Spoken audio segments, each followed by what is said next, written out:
What's up and welcome to another Mograph Mocast. I'm Dave. I'm Matt, and joining us today is our good friend, Josh Michie. Hello, I'm Josh. And Mograph is a supplement to our site, mograph.com, which is a motion graphics tutorial site with tutorials, plugins, podcasts, and other Mograph stuff. And on the show, we talk about everything ranging from motion graphics to Cinema 4D, After Effects plugins, render engines, doing business, doing taxes, being a contractor, or working for the man. You can email us info@mograph.com. Let us know what you think about the show. Questions, comments, concerns, queries, anxieties. Lots of those right now. Yeah. So this week, obviously, we are all... Nothing really happened this week. No, nothing going on, right? Yeah, no big deal. Just another... It seems like par for the course for this year, or for this administration. Yeah. So we're gonna obviously talk about that a little bit. Would like to say so we did have to cancel DFWC 4D and the ABC DFWC 4D, which was with the already been chewed party. We tried, we pushed, and we were optimistic it would get better, and it did not. And so it all just fell apart. We're doing all sorts of cancellations, trying to get our money back, all of that. The people at the Dallas people saying, you can't have, events with more than 250 people, and now we were now already it's 50 about at that threshold as of last night. It's at 50, the CDC, So there's no way, because that was our concern. We're like, by the time it gets to next week, they're not even going to allow for these things. So yeah, plus with all this, I don't even want to go outside. Yeah, and then at first it was like curve. Yeah, you got to flatten the curve. The whole thing was that everybody was like, well, maybe we could just fly in with these flights and hang out anyway. And it's like, okay, well, maybe it will be okay enough to do that. And then it's like, okay, well, no. It's postponed, though. It is postponed. I think Barton said he's going to try and do another one later. The big thing is we have a lot of people coming to Texas for the first time, and we're not going to subject them to the August heat. So either this is going to get way better real quick, and we're going to do this in late May, or we're going to wait until after Camp Mograph and I feel like November. May is probably good. I sure hope so. Like, oh my gosh! I think by April everything's going to calm down a little bit. Mm-hmm. This is just me. I have. I'm not a soothsayer. Hey, be optimistic. That's what I'm saying. I know. Mm-hmm. I think it'll be good. Everyone's staying at home, whatever. And then yeah. But the thing is, people are going to get sick. Everyone's going to get sick. Odds are you will know someone or know someone already who has it. Yeah. And that's the thing. Like, we're just trying to gotta lower that curve. Yeah, flatten that curve. I fully expect to get coronavirus. Yeah, me too. That's not very optimistic, Matt. No, but I'll be okay. I quit smoking a long time ago, so I'll be all right. Yeah, the thing is, so because of that, last week, I think I said, I didn't know what we were going to do for a show next Monday because we were going to be running around getting ready. And so we didn't have anybody scheduled. We didn't have anything going on. And so we are working on a streaming thing. It's not going to be a show. We're working on a streaming thing. We're still working out the details, but we will have that out. I think it's going to be something everybody's going to enjoy, especially if you're stuck at home. The thing is, a lot of people are at home anyway, and they just put us on. But, I think now there are these people who aren't able to watch live because they're at work or whatever. So, you can put this on your TV or whatever. Yeah, your big 60-inch TV and watch our beautiful faces. Yeah, Roku, YouTube, all that. Yeah. So we're going to be doing something, and I think it's going to be fun. I think it may be partially like interactive and stuff. So look for that. Casey Hupke is going to be doing something too. He said yesterday. So that'll be fun. So once we get the details out there, we'll let everybody know, and possibly if anyone else wants to get involved, we could do that. So look out for that, and also like to say happy birthday to Octane Jesus. Yay! Yeah, happy birthday, David, we love you. It's his birthday I got that on my today. Facebook thing today. I was like, oh. Yeah. That's the only way I know somebody's birthday, honestly. Right. I will forget your birthday if Facebook doesn't remind me. It's like 2 days away from my wife's birthday. You think I would know this, because we mention it every year, but I forget. And then, I see on our group text, happy birthday. Oh, happy birthday, David. I totally knew. Yeah, there's a lot of people who were coming and next week, and everybody is so bummed. That's the thing. It was going to be the best group of people coming. All the best people. Yeah. All the great people. All the best people. Only have the best. Only have the best. I just noticed my audition shut down. All right. Watch it be only like the stuff before the show. Right. That's all right. I'll use the stream audio. Anytime it sounds bad, it's because I had to use the stream audio for a minute. Yeah. Anyway, Jules was coming. Like even Jules hit us up and was like, "Hey, is this still going on?" Like, no, we're gonna have to announce a postponement today.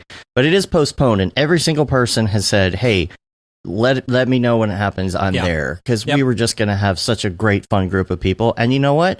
Maybe more people can come next time. Yep. So you got all that extra money left over from NAB, you know. Yeah. Not you don't have that NAB money, or you still got that NAB money, you know. Yeah, you haven't lost it in Vegas, the casino. Yeah. So whatever.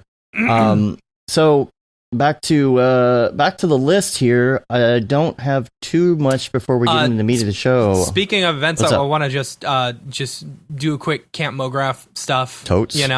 Totes.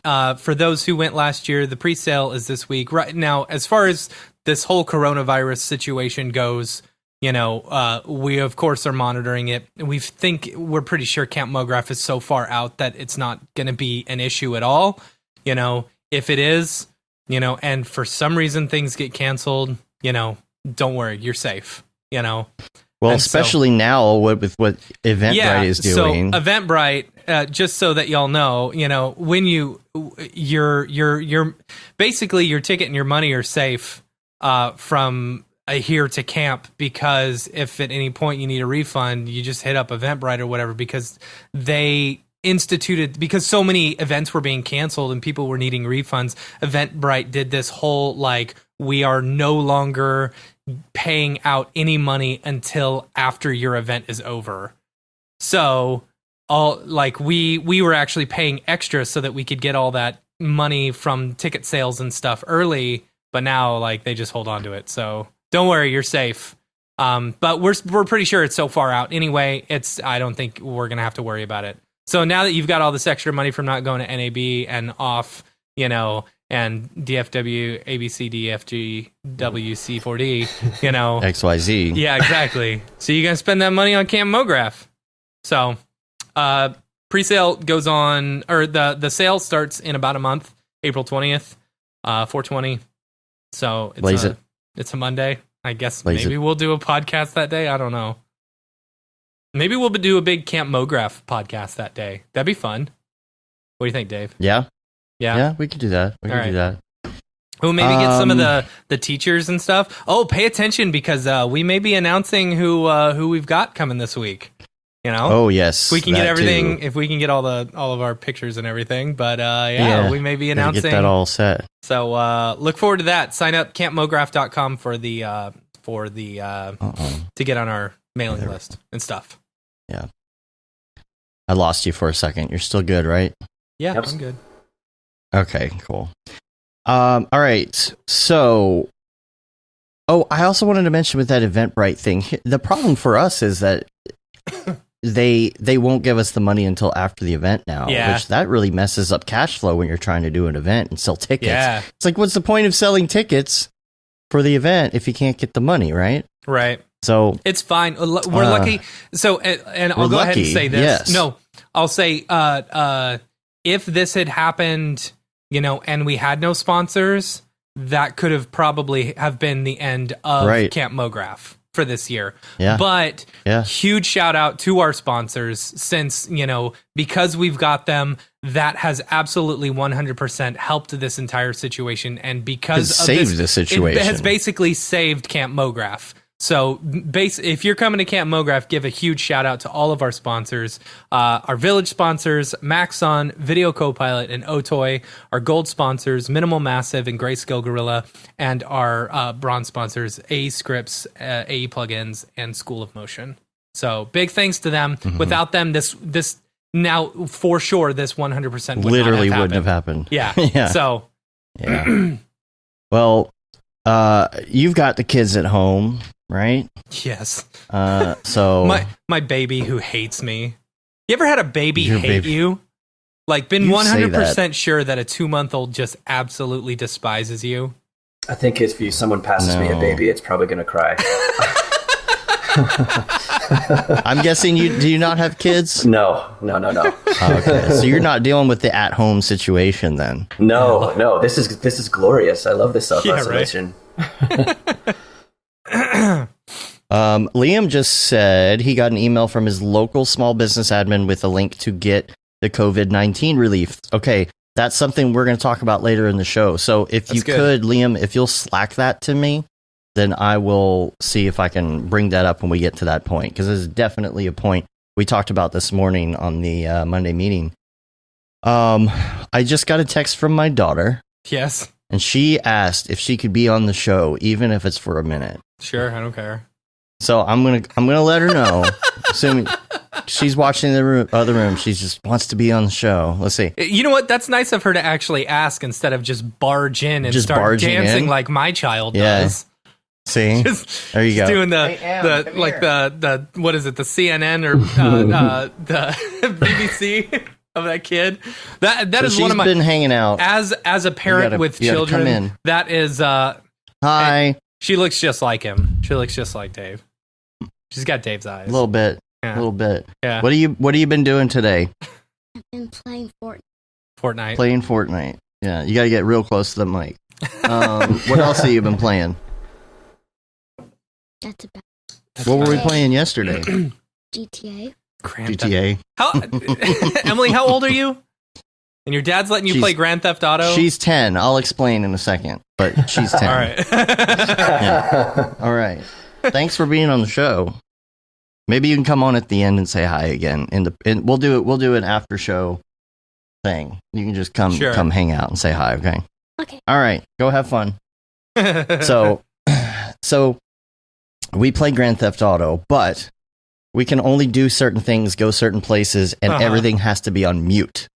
Because 99% of the problem is that everybody is cursing up a storm every other word. Right. You know, so it's mainly just about driving cars around and like going and hanging out in your bunker and making money and stuff like that. So that's what we do. And it has to be done if I'm in the room so that I can see what she's doing. And so usually I just get online with her and, you know, so, and she plays so much Fortnite anyway. Like it's not that much further off from Fortnite at this point. I don't know. Minus about the that. cursing and the blood. But if you play Fortnite sometimes it's like, oh man, you know, like, I mean, people are shooting each other and doing all that. Yeah, but it's slightly you know? different when you're shooting someone versus pulling them out of their car and then beating them to death. Well, that's true. That's true. But again, we don't do all the things. So yeah. So it's closely monitored. So don't email me. Yeah. But anyway, you know, everybody's dealing with this, dealing with their kids. I wore my being Corona at shirt home today. and all that. That's nice. Yeah. In honor. In honor. Yeah. So, I mean, like if your kids are off, you know, depending on your kid, it's either easy or not easy to, you know, for a lot of kids, I bet it's actually a dream come true, you know, because most of the time you're trying to limit the iPad, limit the video games, limit whatever. But I mean, gosh, this weekend, it's like, there's nothing else to do. Yeah. You know, we're stuck in the house.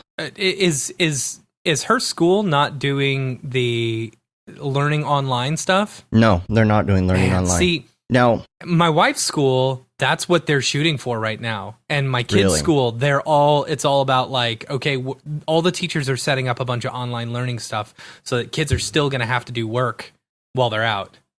Well, so far, I'm thinking if it goes beyond that, they're probably coming up with a plan. I did just before the show get an email from her Spanish immersion teacher. She's actually in Spanish immersion. So all of her school, all day, every day is completely 100% in Spanish, whether or not you're doing math or reading or whatever. So now it's been so many years, she's fluent. practically. I mean, not 100%, but I mean, she can talk to people. That's cool. And so, you know, there's probably going to be something to help keep that up. I just don't know what the plan is on that. Yeah. You know, we can still go as of right now. We're not on lockdown. We got our bikes here. We can go outside and go bike riding. And, you know, I'm worried about what happens when they say you're not allowed to leave your house, because that's so dystopian to me. Yeah. That seems, I don't know. That seems like it seems something that more, I don't know. It seems something that would be more local government versus, you know, federal government saying, you know, you can't leave your house. Right. Imagine that. You go outside and then the cop is like, get back inside, slave. Yeah. You know? Like, I mean, I get that. I don't see why you couldn't go for a jog.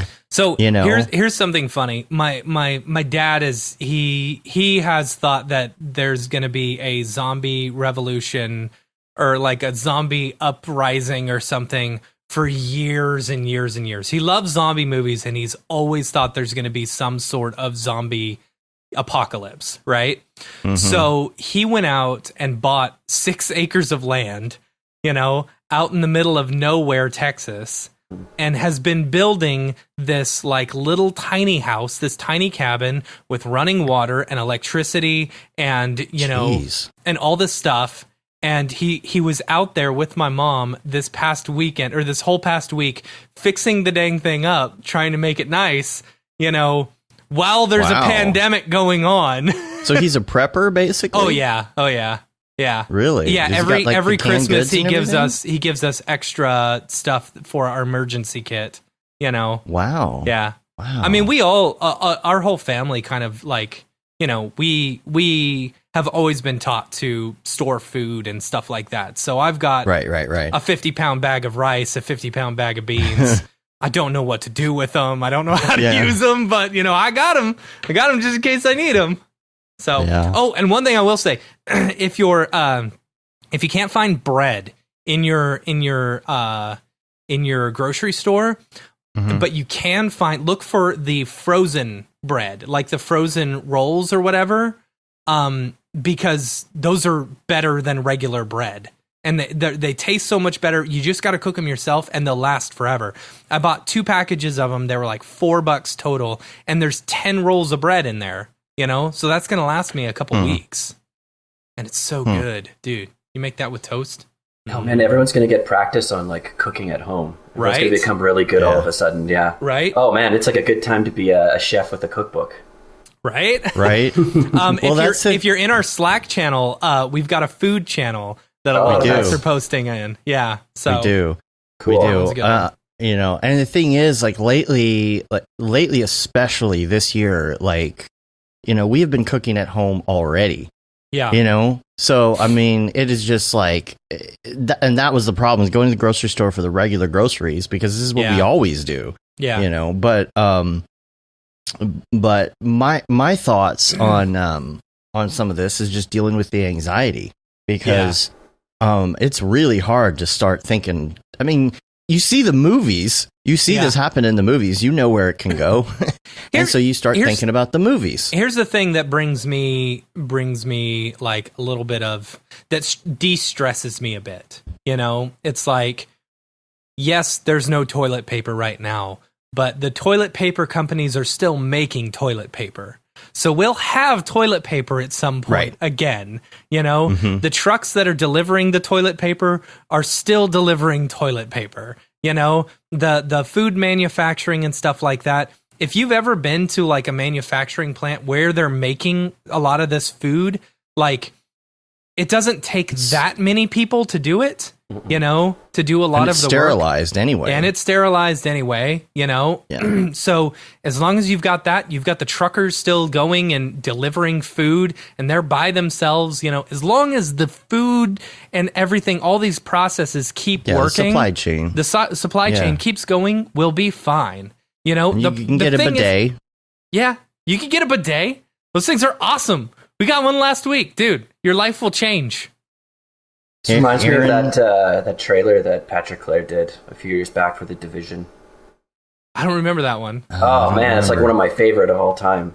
It's like the ultimate explainer video on like how a virus just like shuts everything down and folds over the entire like distribution. Oh man. It's beautiful. Yeah. What was it called again? The Division, Patrick Clare. You just look those two up, you'll get it. Cool. It was like a trailer before the game came out, before they could show any. They needed to show something with no game footage, but they had the world built, so they brought him in to do the trailer for it. Cool. I think Aaron Sorensen is going to be very happy that you got a bidet, by the way. Yeah. That was his life hack, is to get a bidet. It's good. On the show. It's great. Or a tiny shower head. A tiny shower head, right? And just tape it to the back of the toilet. I need power. I was really need to get in there. No, I hooked it all up, right? I hooked up the bidet, and my wife was like, "How does this work? I'm not sure about this, you know." And I said, "No, this is it. You just like try to turn this dial." And I turned the dial, not knowing what was happening. The thing shot out of the toilet all the way across onto the wall. I'm like, "Oh my god!" It's too much power. It's too much power.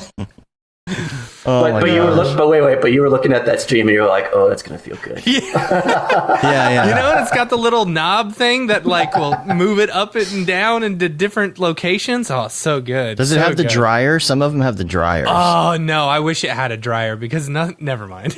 I will say I've been looking on Amazon, but you know, yeah, that's funny. So I guess let's relate this to the industry just a little bit here. Let's talk about this and the industry. Yeah, because I mean, we joke around about this, but this is going to have a huge impact on us. You know, absolutely. With the stock market basically going to zero, and yeah, I mean, this is going to affect everything. It opened and lost 2,000 points in 15 minutes this morning, which is just insane after everything else. And I got an email from my so we've got like a 403b. It's basically the teacher version of a 401k.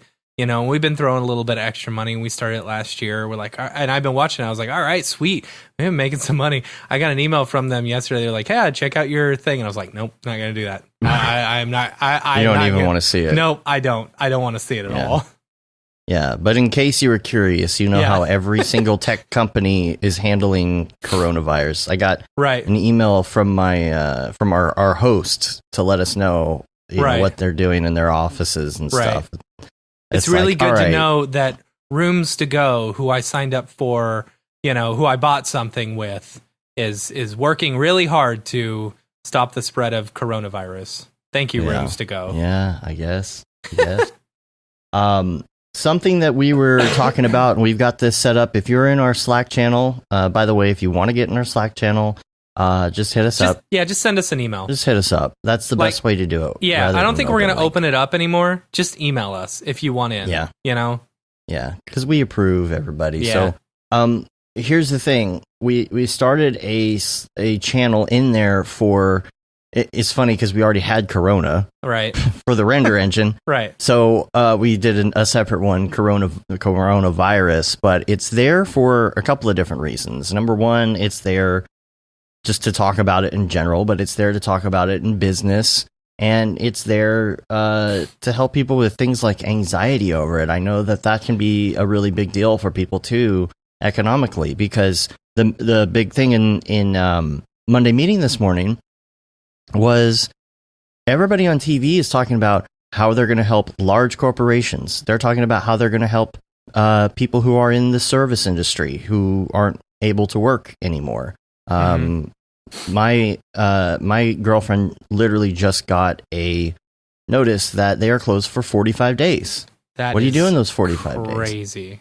And luckily, you know, she's going back to school, so this is a perfect opportunity because it was going to be remote anyway. Just go do that, and then, you know, there's time for that, I guess. But there's assistance programs for people in that industry. There's assistance programs for people who are employed and have to stay at home and have no way of working remotely.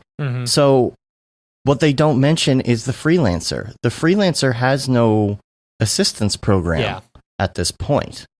And that's super it kind of sucks that like nobody's thinking about that. Nobody's talking about that. How many, not just motion graphics, there are freelancers in every industry who are just like stuck. They're like, what am I going to do? Am I going to go drive Uber now? Like, what's the plan? Yeah.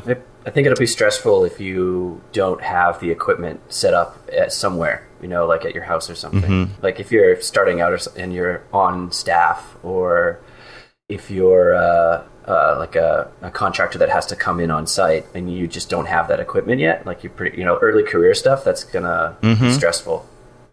Definitely. And then you've got people who are, maybe they are freelancers, but they're going in, and like you said, they don't have that gear. What do you do for render? I guess you can render with like stuff like Pixel Plow, but then there's the anxiety of, okay, well, where is everything coming from? Because general consensus in the Monday meeting was that the work is going away. It's like if it's anything like what Matt and I are experiencing, there's projects that were in the works which are finishing up.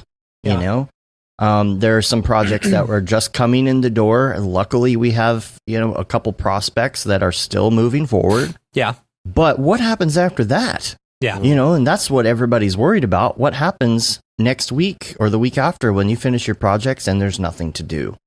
Yep. And so that's one thing, I guess. So some of the things you can do, I think it was Liam or maybe Mark, somebody brought up, well, you, first of all, email your clients and say, look, we're here. We are available for work. We are not shut down because of this, because we are working remotely or whatever it is. Put that in people's minds just so that they know, even if you need something else, maybe motion graphics designers are going to have to expand into editors or other things right now, anything else that's vaguely related if you're not getting any work. If you are...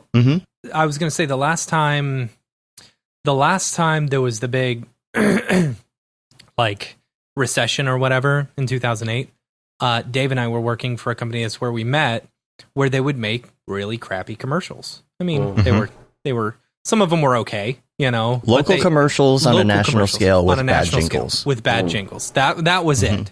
And the thing is, they did really, really well, because during a recession and stuff like that, people are wanting to advertise their services as much as possible to get more work out there.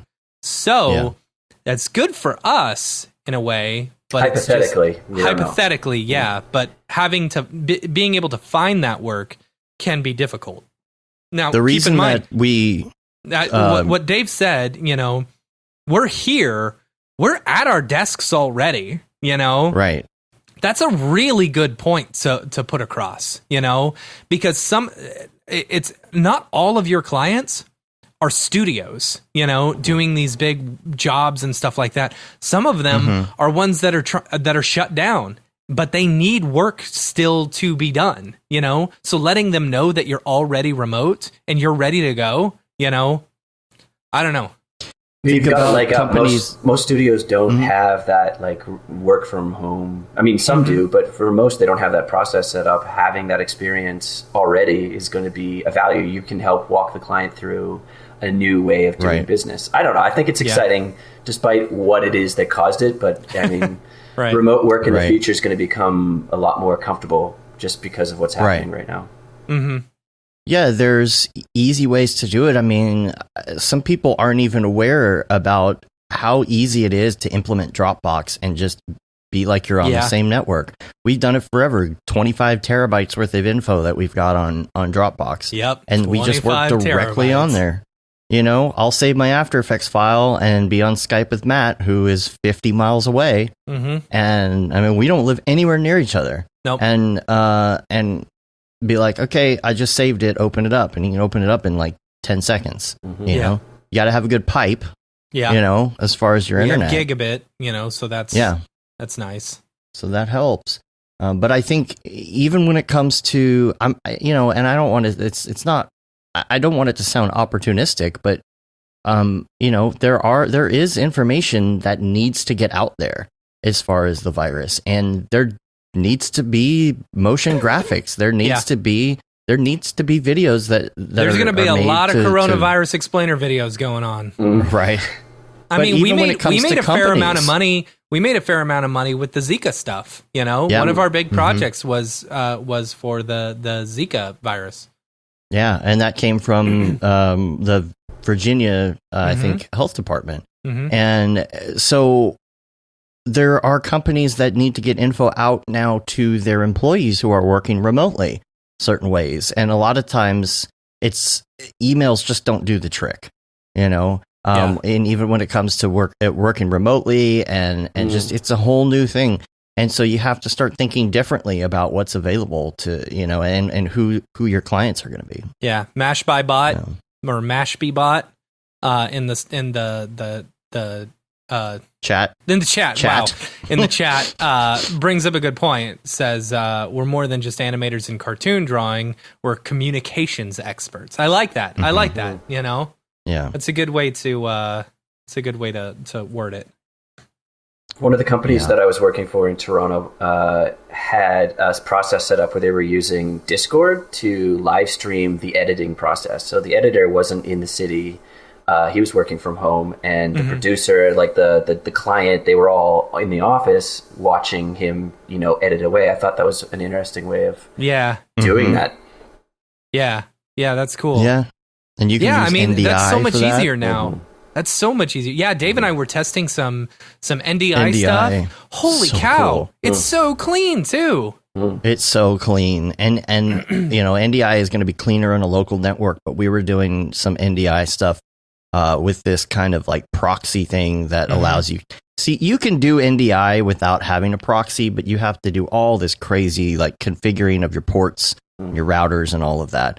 So like these services will allow you to NDI, and you can even integrate their advertising on there. You can integrate Adobe Cloud, so you can have editors and everything, and it's kind of, think of it as like VPN for video, because it's establishing like a connection with a constant bit rate pipe.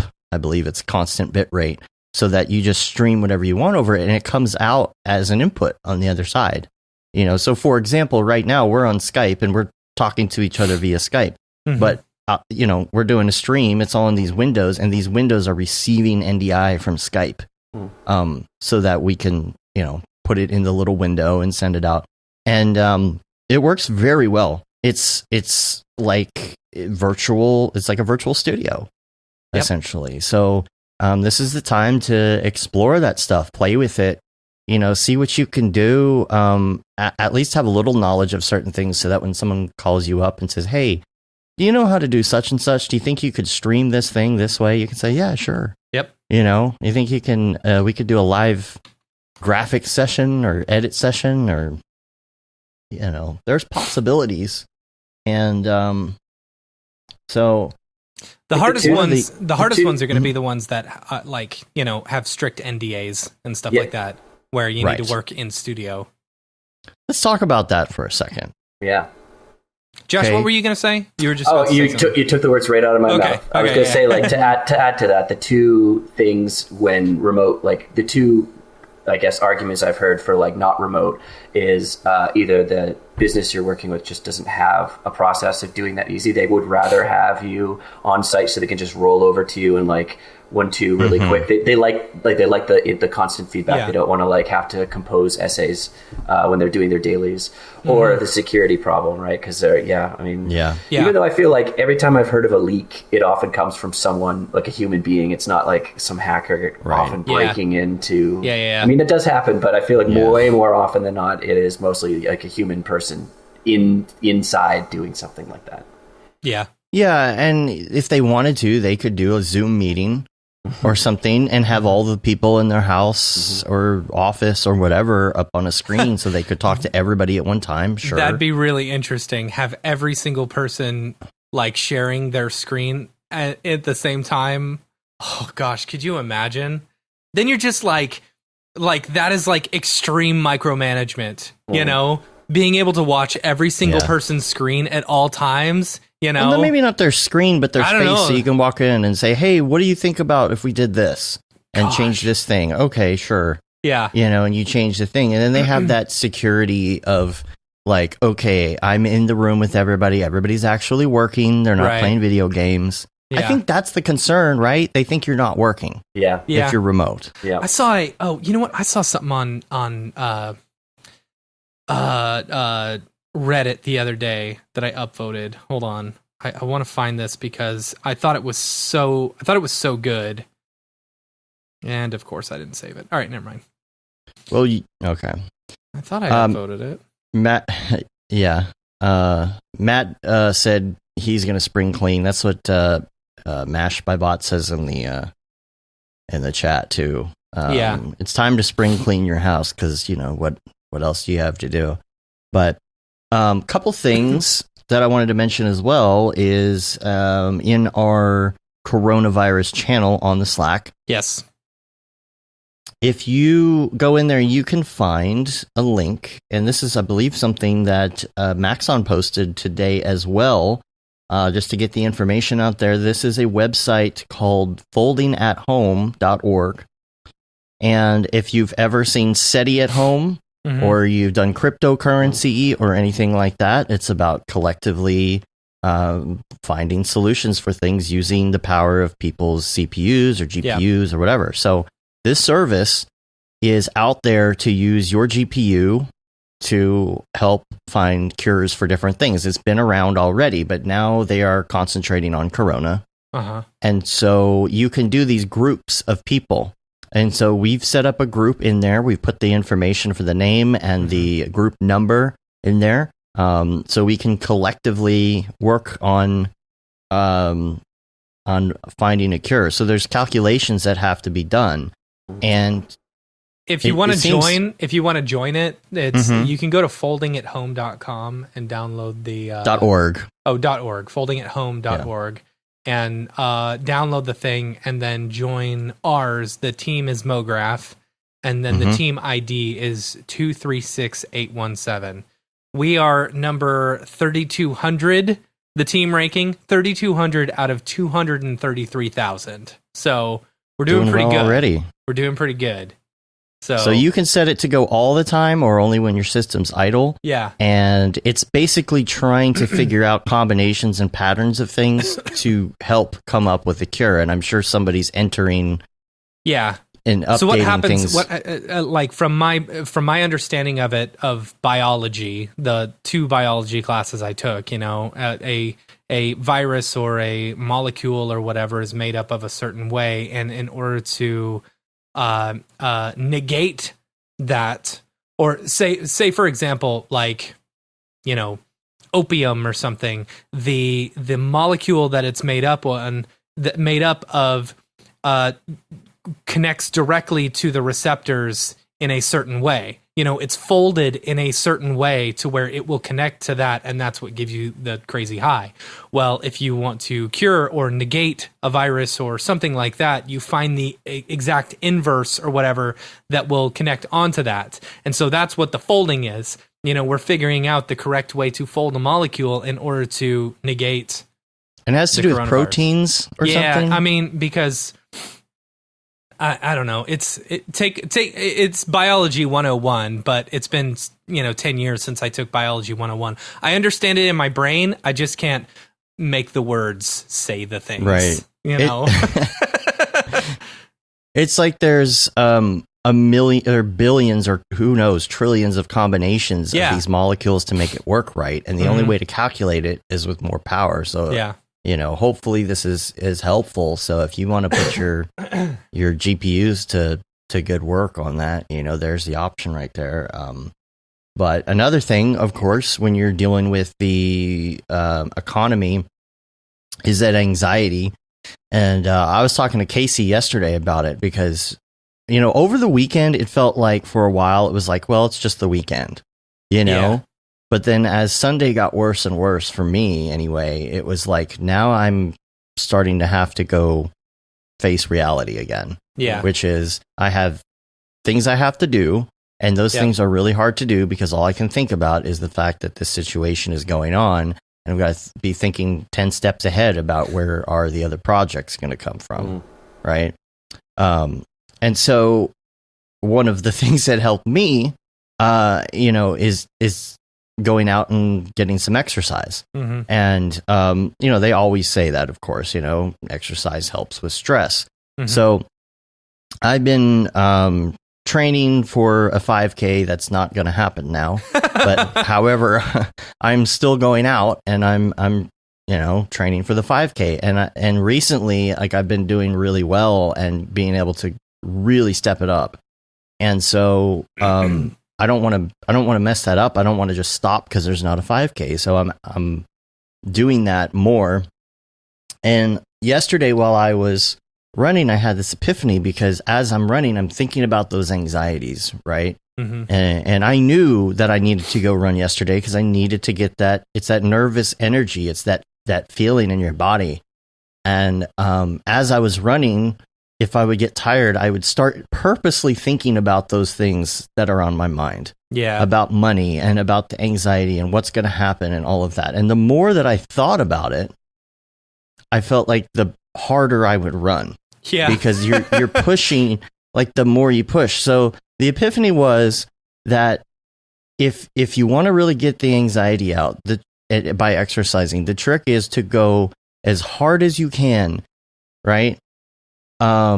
Until you get to the point where you would rather do all of those things that you have to do and face all of those things that you have to face rather than run anymore. Does that make sense? Yes. So you just keep going and going, and it's like, fine, I'll go get that project done right now. You know what I mean? Yeah.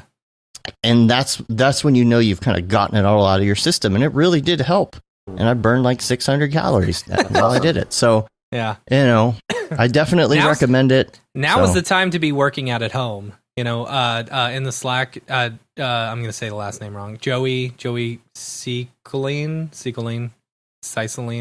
Anyway, said quarantine pro tip, Beachbody subscription is only like $100 for a year and has all their stuff on it. Endless workouts at home. Could you imagine how ripped all of us would be if we all like worked out for like a month straight? MoFit, yeah.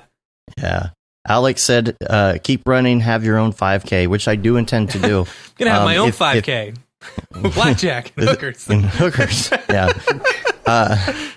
If you want to, he said, if you want to run together at the same time, we should set that up. Oh, that'd be fun. Like a daily run for all of us. Well, doesn't Stravia or whatever that app is do that? I have no idea. I don't know. Totally, absolutely. I like Chicoline. Okay. The thing is, I hate running. But so do I. It's so simple and free to just walk out your door and go do it and come back. Dude, I quit football in 6th grade because they made us run. Which is a shame because that team came in first place that year. Mo wheezing. Yeah. I'll tell you, this is the second time I've done Couch to 5K, and it is so good at stepping you up with intervals and things to get you to where I easily ran for 25 minutes yesterday. And then once I stopped for a minute, I actually kept going. So never thought I would be able to run that long. Yeah. Mofit sips Dr. Pepper. Sips Dr. Pepper. Yeah. Oh, Kevin. Yeah.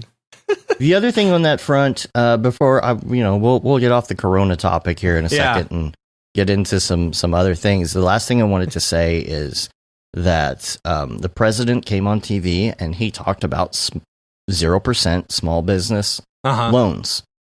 And Matt, you and I have talked about the option. It's not free money. You're going to have to pay it back. However, 0% interest is the best. Awesome. And also, if you haven't refinanced, now's the time to do it. I am in the process to buy a house. Now's the time to do it. In the process of refinancing right now. I only refinanced like 6 or 7 months ago, and I'm redoing it again now because I'm now saving an extra $130 a month. $130 a month. $1,300 a year. That's really good.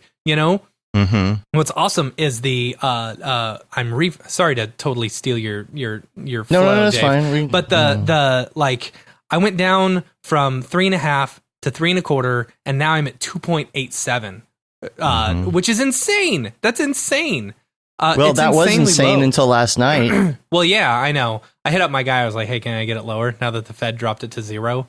But the thing is, 0.25 technically. It's so ridiculous. But now's the time to refinance. You're going to save a ton of money. And my guy I've been working with, he's like, "Oh yeah, you'll have to pay closing costs. My closing costs are like $3,200." But he's like, "But I'm not going to make you pay a mortgage for 2 months."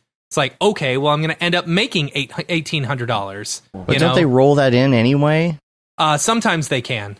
If you've got if you have equity in your house, I have no equity in my house, because I just bought it like a year and a half ago. Yeah.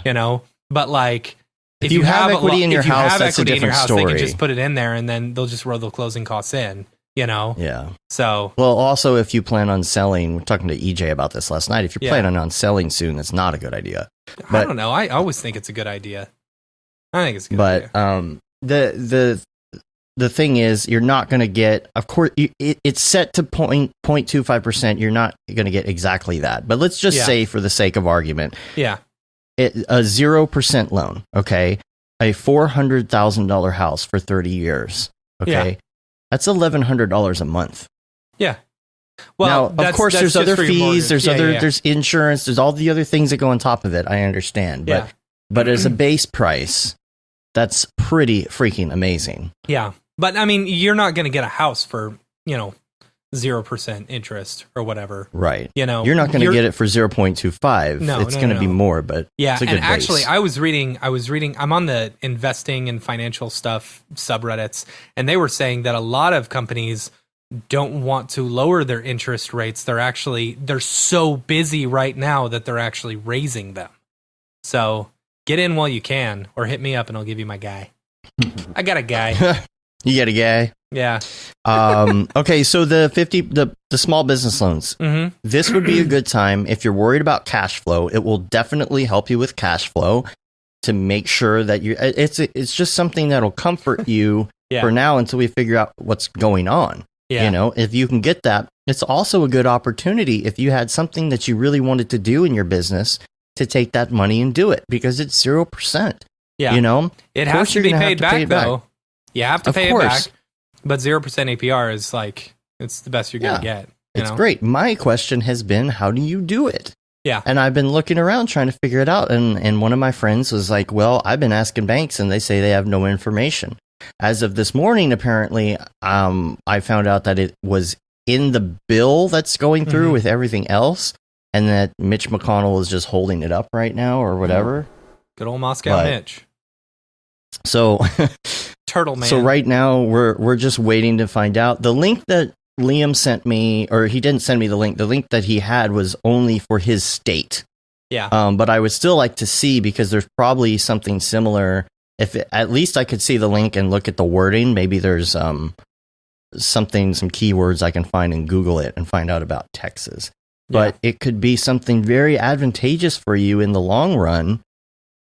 It's one of those things where right now, if you have even a little bit of money that you can play with, or a little bit of savings that you can gamble with to continue to push forward, I'm not saying like spend all your money, but what I'm saying is everybody's scared to spend money right now. Yeah. So if there's something, that you're willing to take a risk on yourself, that could help you once things come back around. If things come back around. I hate saying that, but good time for a sabbatical. Yeah. Whew, man. Dude, have you looked at flight costs right now?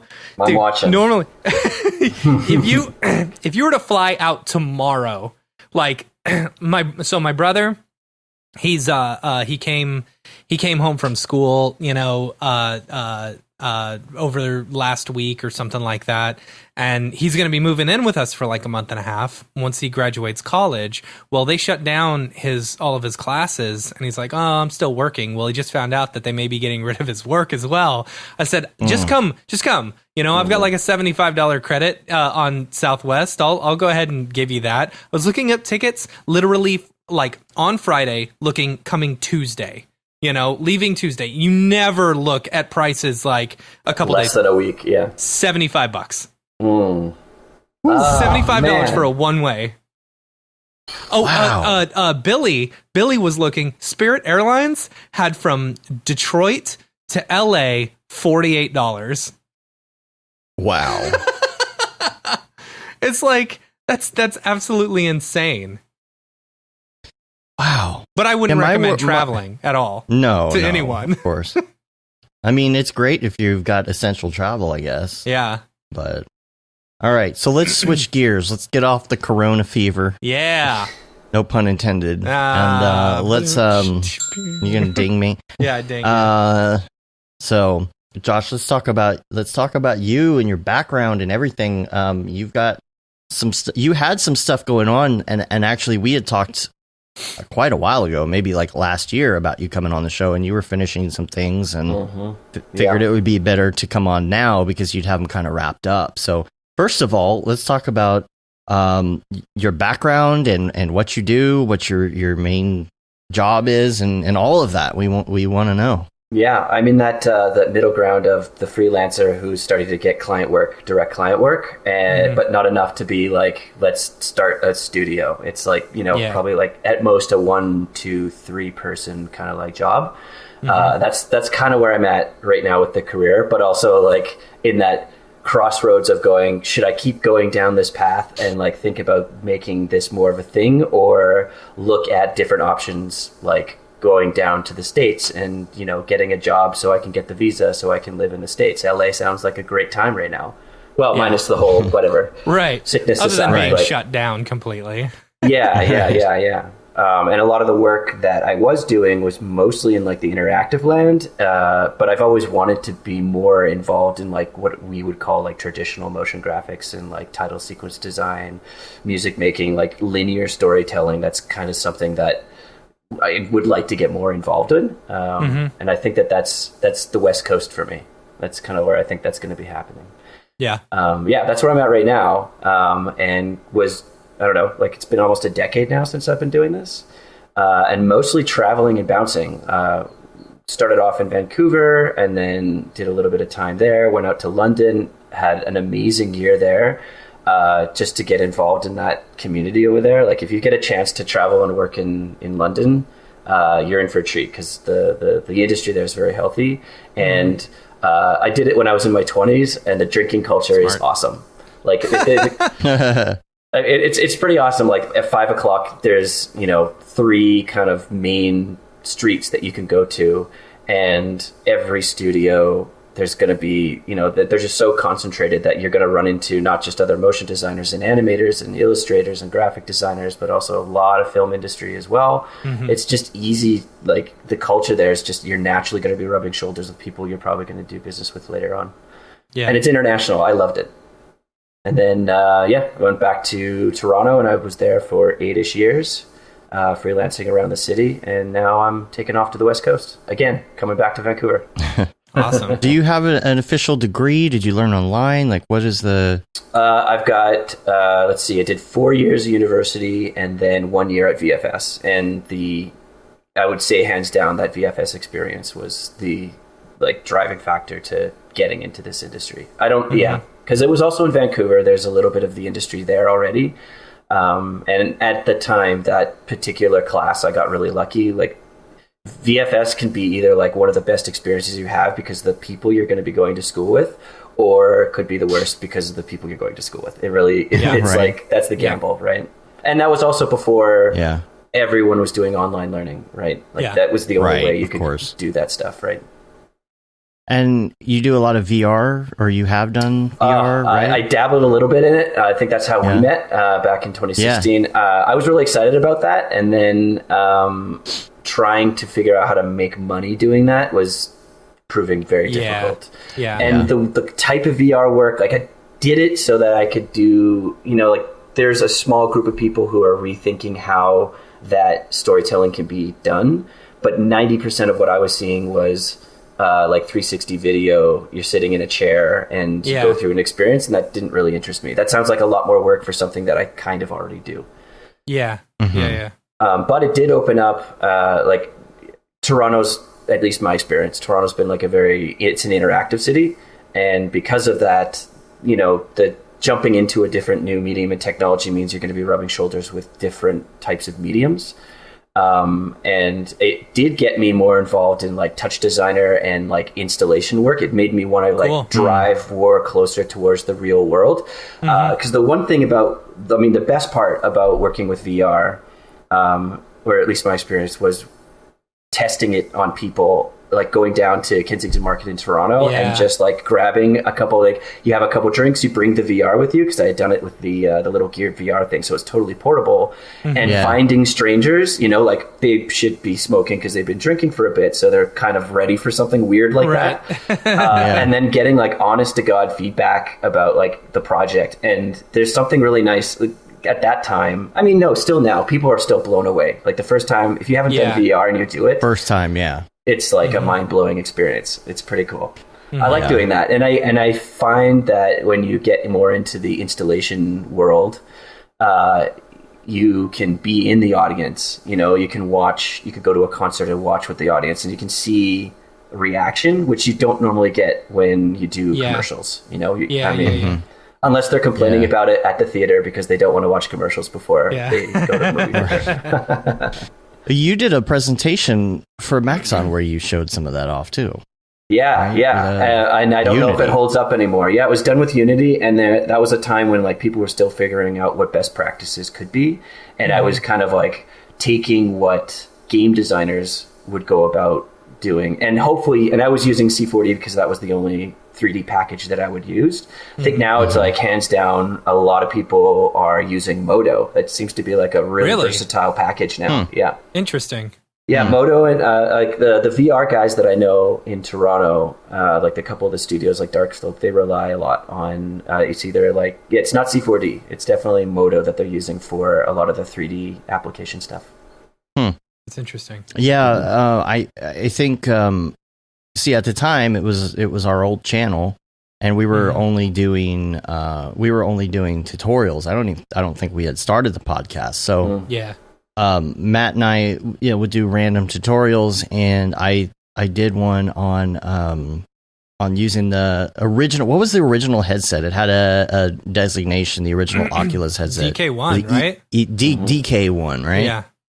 And it was just so pixelated. It didn't even have parallax yet, but like I got a hold of one of these. I was like, oh, very, very. And I was like, I want to figure this out. This is so cool. The first time I put it on and I did like that space thing, I was like, this is going to be awesome. I thought it was total BS until Dave brought it up to work one day, and I was like, okay, I can see where this is going.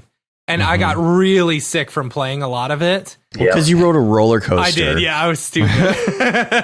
And they were ooh, this is at a whopping 24 frames a second. Right. Like, I'm going to throw up like so fast. Yes, exactly. But then once the final version came out, and like it had the actual like parallax, and all 90, that other stuff. 90 frames a second. It's like, I didn't get sick even once anymore. It was amazing. And so I did this tutorial because I was trying to figure that out. I did this tutorial on how to get your stuff from Cinema 4D into Unity. And the very first time, we didn't have a show, we had nothing. We just were like, it was just Matt and I were going out to NAB just to sit in the audience and watch what's going on at Maxon. And we sat in the front row, and the very first presentation of the day, I think, was you. And one of the very first things after your introduction, you're like, "Oh, hey, the Mograph guys! I watched your tutorial while I was working on this." Because there was no documentation, didn't exist. It really was like the internet. Everyone was just kind of like figuring it out and putting up videos. It was exciting. That was an exciting time. It was. Like I was like, "Oh my gosh, he watched our tutorial!" Like that was the coolest thing to me. Like just sitting down there and. Oh, especially because that's the first like live professional talk I'd ever done. You get like you zero in on the blinders. Your stress levels are like ramped up to 1,000,000. You're like so nervous. So like whoever's sitting in front, that's all you can see. You're literally like blurring out, and then you're like, if you're in my eyesight, I'm gonna have to interact with you. And I was like, oh my gosh, he said my name. And now look at the empire you have built. Empire. Yeah. Right. Now, if we can just monetize this somehow. Right. There you go. Something, step 3. Step 3. Yeah. Step 4, profit. Yeah. Yeah. I mean, I think I could probably, now that those plugins, those UV map plugins, there's 2 of them now that have come out for C4D, that would make that experience infinitely more enjoyable. Like the UV unwrapping thing was just a nightmare for that. Like it was, I'm getting like PTSD thinking about it. I didn't know what I was doing. It was impossible. Like organic shapes and like no. And having rarely had to do it, like when you're doing Mograph stuff, most of the time it's like a procedural shader. Don't need to worry about that UV mapping. But I mean, that's the good thing about VR is learning the game design way to make 3D assets is, like that should be the way you do your 3D assets, learn how to make a UV map. This is the way. This is the way. One of the things that you taught me, and I mean, it may be people do this differently now, but one of the things you taught me at the time is there was a Cineversity plugin for Nold FBX exports that it was very helpful, which is if you're designing stuff for a game, yes, Unity could take Cinema 4D files at the time. Yes, it could. However, it was kind of a pain, and if you had a very large file, it would do it would kind of auto update every time you saved in Cinema and you went back and forth, and those large files would take forever to update and reconfigure the assets and all of that. And what you taught me was that CV plugin would allow you to export every null in your base scene as its own FBX. So let's say you had a neighborhood. I think this was your exact explanation. Let's say you have a neighborhood and you have the houses inside of it, and then you have all the different pieces. Well, make the houses one null, and put all those in this null, and then make the streets in another null, and so on. And you just go through that and you re-export those FBX. It will do an FBX for each null, and then you can bring those in, and it's more manageable because it's easier to work with FBX in Unity than anything else. But who knows now? I mean, do you do anything in that realm at this point? I mean, that particular project, it's kind of like it was almost done, and then the authoring process for Samson was insane, and then also the developer that I was working on, because I was definitely not coding, or like it was like super basic. I'm still learning that. I needed a developer on the team, and he went off to another startup, so we kind of were like, I don't think we're going to get this done. In hindsight, I'm kind of glad, because there's a lot of the interaction that I wanted to do that the phone just didn't have power. I often, even when we were at NAB, often was having tech problems, like bug problems that would just kind of inconsistently come up on that. Now, I mean, I'd love to revisit that art direction, the look, the mood. Like I want to do more in that world of that like dark basalt kind of like magical kind of moody place. That's my happy place. And I if and when time, I mean, now maybe, I don't know, see how this whole like lockdown goes.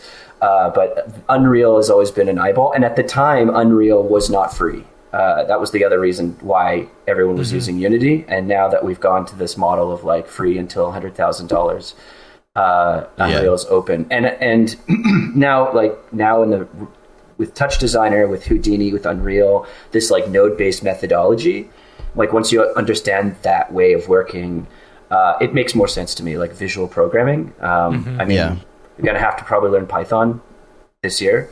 It's just going to have to happen if you're going to want to play in any of these like new spaces. But yeah, learning how to node out your like interaction.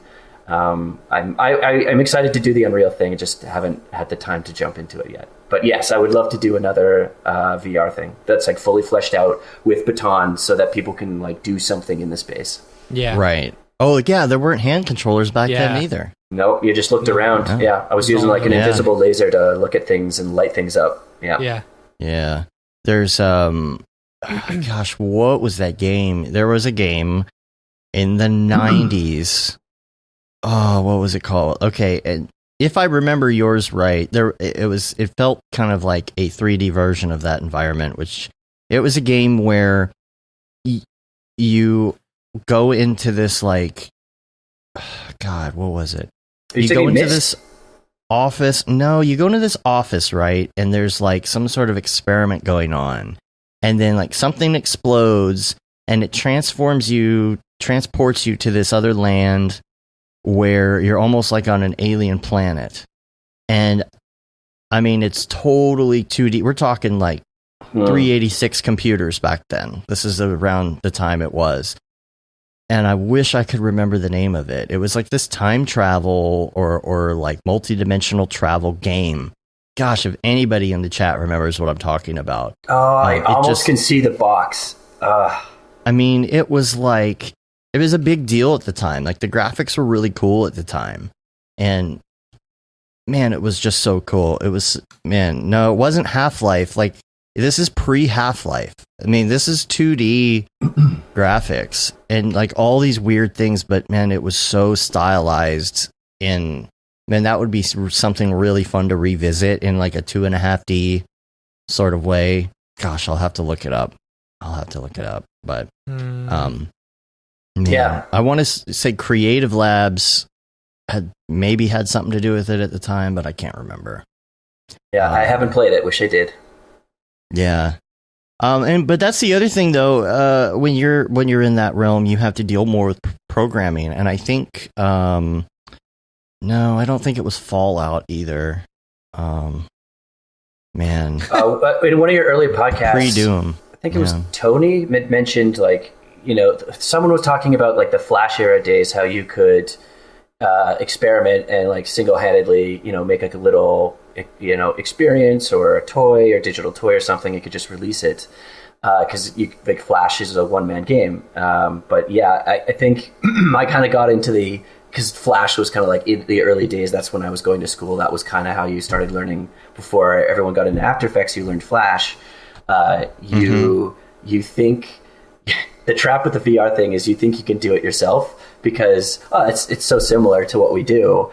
But no, like it's a team thing. You need at least, I'd say, like at least 2 other people, and one of them has to be a really good developer that understands the language, and hopefully they're also the game designer developer that wants to do VR. It's like a magic unicorn. They're very hard to find. That's the problem, is that so many people are interested in it that are in our motion graphics industry and dabble in it possibly, but I mean, there's kind of this wall that you hit when you get to programming, because you're either going to really understand it or you're not going to understand it, or you're going to not want to learn anything in that realm. It's just too different, and so you either explore it or you don't. I feel like, or you find, like you said, you find somebody else that's willing to do that end of it with you. But a lot of times it's, and also that, I mean, luckily now there's so many kits that you can, have to plunk in and just play around with. I think it is a lot easier now to jump into VR than ever before, because I mean, like, even if you play with AR, like the AR kit, it's designed for creative types. It isn't designed for the developer. I mean, you can, but yeah, back in 2016, you used Unity a little bit, but there was no like, they had their like internal, here's some examples of VR, and that's pretty much all you had to go with. And in the case of what we did, we wrote everything from scratch. I don't think you need to go that hard anymore. Now's a good time, if you were thinking about it, and just play with it on the weekend. You probably could make a cool environment to look around. Even just doing that is like super rewarding. There's something weird about making a little tiny space and then going in there and being like, oh shit, I made this. It's like building a house. Yeah. It's the coolest feeling. It's the first time you make something and then you're in the thing you made. Like that is just the coolest. It's like seeing your imaginary friend. Right. At my last house before I moved into this one, I wanted to see what I built out my office, because I wanted to make sure that it felt nice and everything. So I built the whole thing, and then I exported it as a 3D spherical, and then just did a 3D image viewer or whatever in there. And so it felt like you were actually standing in the space. It's very cool. Like actually being able to feel like the dimension of everything. I found the game. Y'all. What is it? It was called Another World. Another World. Okay. Does anybody remember this? There's actually a complete walkthrough online. I'll try and bring it up here so you can see it once I get to. Yeah. Oh man, I loved this growing up. I'm gonna bring it up for a second. Hopefully we don't get flagged on anything. This one says Switch for Switch. Yeah. I think they brought it back out. Here, I'm gonna bring it up. Look at this. Oh man, it's like old Sam and Max. Remember Sam and Max? Like, the graphics look so bad now when you look at it, but think about what it took to do this. I don't know. I think that's pretty nice. Well, that's what I'm saying. Yeah. It's like somebody spent a lot of time on that, and I could barely even get through the game. But what I loved about it was the fact, and it might have even been a demo. Like, I could only get like to a certain point, and then it was over. But what I loved at the time is this was so amazing looking for the time. Being in the 90s, having a 386 computer and seeing what they were doing with it, it was like, that is what I want to do. I want to be able to create this stuff right here. Yeah. And it was so futuristic, like it's scanning the dude and it's... See, this is one thing that I love. I'm going to call this the YouTube generation. They're the YouTube influence, right? So we all watched YouTube from the very beginning, and we got used to really shitty graphics and really shitty compression and stuff like that, And so then comes along, man, see, this is so cool. Like, this would be, a good game nowadays, because we're so used to this whole like retro feeling stuff that this feels new, Mm-hmm. Well, the other thing about it at the time... Well, no, go ahead. Sorry, I'm trying to find it. There's a game that I think you're going to love if you haven't already heard on it. The musician Lorne is on it. Like, he did the entire soundtrack. It was kickstarted by a small indie dev team. And they did this kind of like, take this pixel art style and then build out like a 3D scene. And it's a platformer and it's a noir detective series. It should be coming out pretty soon, if not this year. I think it was called like The Long Night or something.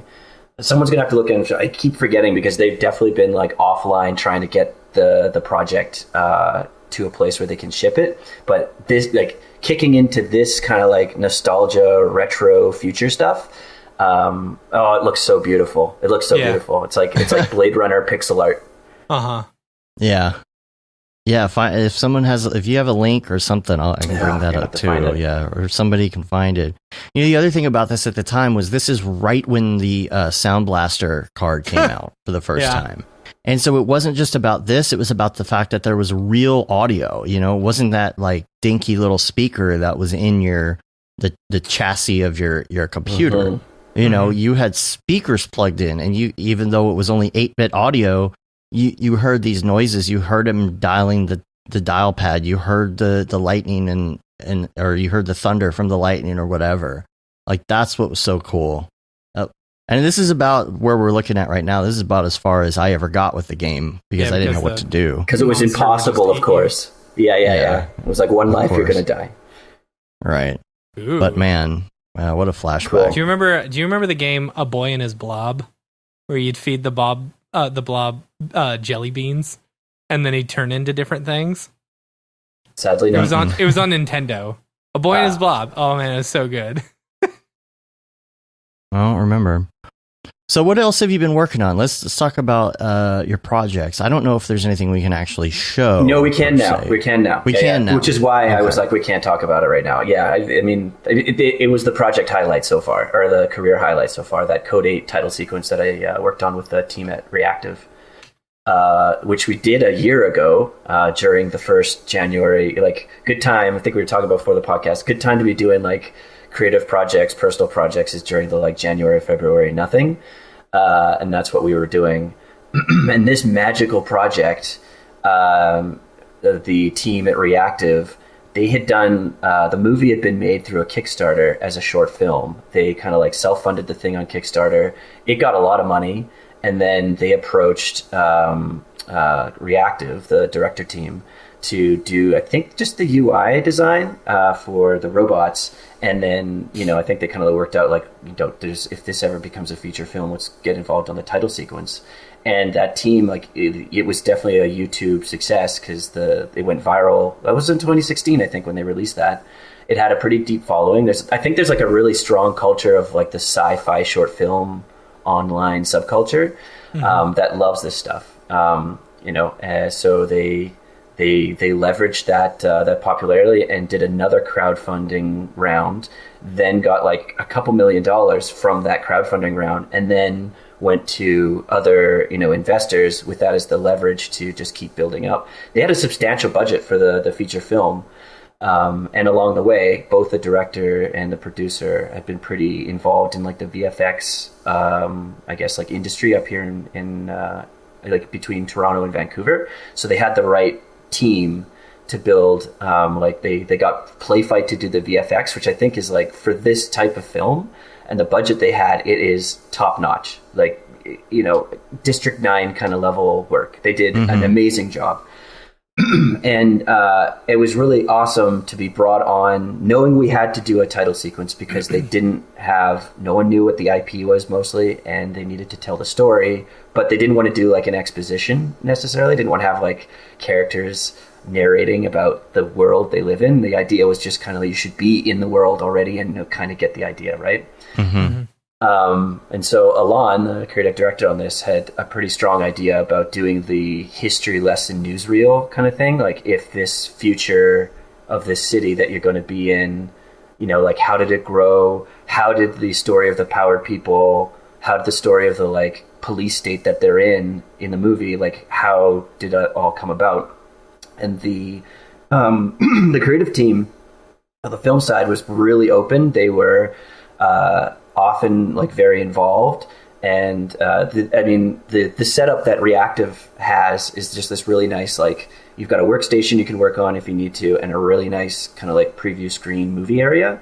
And often the team, like the design team for the title sequence, would come in, sit down for an afternoon, just being pretty chill, talking about what kind of influences we wanted to like put into this, what kind of like technical ideas did we want to kind of try out. And then worked with the director team would come in, and we just kind of talk about these ideas with them, and like, here's some work in progress. And they were very receptive. Like, I don't know if this is how title sequence design normally is. I feel like we had like I think we had like 2 months to make this, which is a long time, I think, for a title sequence. Some of the guys I know that have made it have done it in even less than a month. So we had a lot of time to explore the like visual language and the concept that went into this. I love this job. It was working with like the designers on the team, having designers that were just as on board as you were. Like, the stress levels were very low on this for the most part. I mean, Anna, the producer there, did a very good job of maintaining everyone's kind of like energy levels. And when there was a need or ask, make sure that the culture was in a way where you could ask it, and she would do everything she could to make sure it happened. So most of the time, the creative team was just left to our own devices and doing the internal, feedback and critiquing to make this thing really kick off. Yeah, everyone had like a lot of like a heavy hand in how this thing made. I think everyone on the team had a good time making it as well. Do you have? Where could I go to bring some? It's on, there's a Behance. If you codate the Behance, that links to everyone on the team. And I've also got on my portfolio. It's right after the reel. I think you go to like joshuamickey.com/codate. Yeah, and the title sequence is there. And we both did little write-ups on like what the process was like, like little summary of how that was. I think on the panel too, you couldn't show it at the time, but on the panel, you talked about it at least. Yeah. And if you were on, we ended up screening it. I did have permission to do it, provided it was offline and not on the internet, because it wasn't released. Yeah, that was a lot of fun to see it on the big screen a bunch of times. What? Where was that? So that was the 3D motion in Toronto. Tour. It was the motion tour. Yep. Okay. Yeah. Cool. So there's more info on that too. Did we? Yeah, we released the Toronto one already, right? Yep. Just sans the actual. Yeah, the ending. So let's see. So what is it? It's your website / Codate. Codate. Let's see. Here we go. Okay, cool. I'm going to bring it up. on the screen so we can like talk about it a little bit. Let me mute it. There we go. Yeah.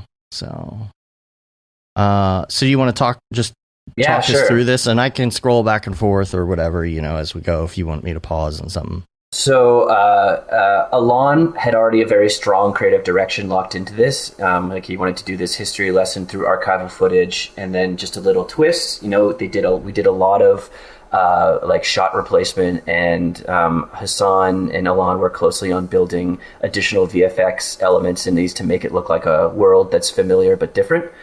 And while he was editing that edit, I mean, there's a lot of shots in here, and almost all of it was found footage and like stock footage that we used as the starting point to get this off. As that was happening, we were thinking about how like a police state would rise, and if superheroes were something that was feared, what would that look like? And it came down to like, let's use the economy tanking. We used to hire powered people to do our jobs, but then automation came in the 60s and 70s, and everyone went off of work.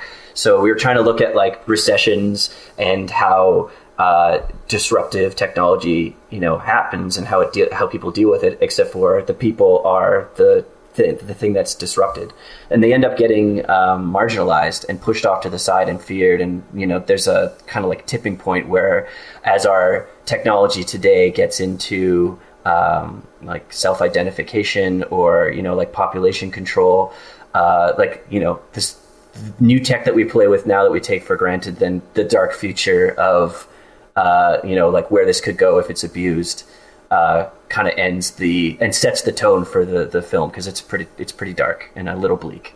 Mm-hmm. How much of this? So you said a lot of this was found footage. How much of? Because I'm noticing, you've got the old stuff and then you've got the newer stuff. The newer footage. How much of the newer footage did you guys actually shoot and stuff? Oh, right. So a lot of the, like at the very end here, there's a lot of VFX shots that we used from Playfight. Like we would ask, what would happen is, as we were building up the narrative, when we were getting more to the modern age, and like, okay, we need to show some of these robots. That's the other great thing, like how receptive the VFX company was. Like Playfight would bang out like these robot, slamming in and assembling shots. We were like, we need a robot. Can you get us one? Like the next couple hours, they banged it out. And I think I could be wrong on this one, but I think some of the shots that we used were like, gone on the cutting room floor for the film, but we could still recycle those shots and use them for the title sequence to kind of build the story. Cool. Right. That's cool. Yeah. It was really cool. Playfight also was their VFX, and they know motion design, or motion graphics. And I think their pipeline is mostly built out using After Effects. So a lot of like file swapping, it wasn't Nuke to being converted into After Effects or anything like that. So yeah, our production pipeline was smooth as butter. So whenever robots take over all of our jobs, then what do we do? You need that what do you universal call it? Basic income. Universal basic income. Right. I think first of all, I'll be happy if just rotoscoping is that thing that gets removed. Right. Just get rid of it. Right. That the robots take care of that. I'm okay with a robot nanny state as long as I don't have to roto. Right. But you know what? Knowing the robots of the future, they're going to just make us roto. Right. Yeah. That's how they get their energy, is through making us roto. Yeah. through the friction on your Wacom tablet. Yeah. Oh man. Yeah, there's it's like the Jetsons, like in the Jetsons, like he had to go in every day and press that button over and over and over. Like that's all he had to do, like 3 hours a day, and that was like a big deal.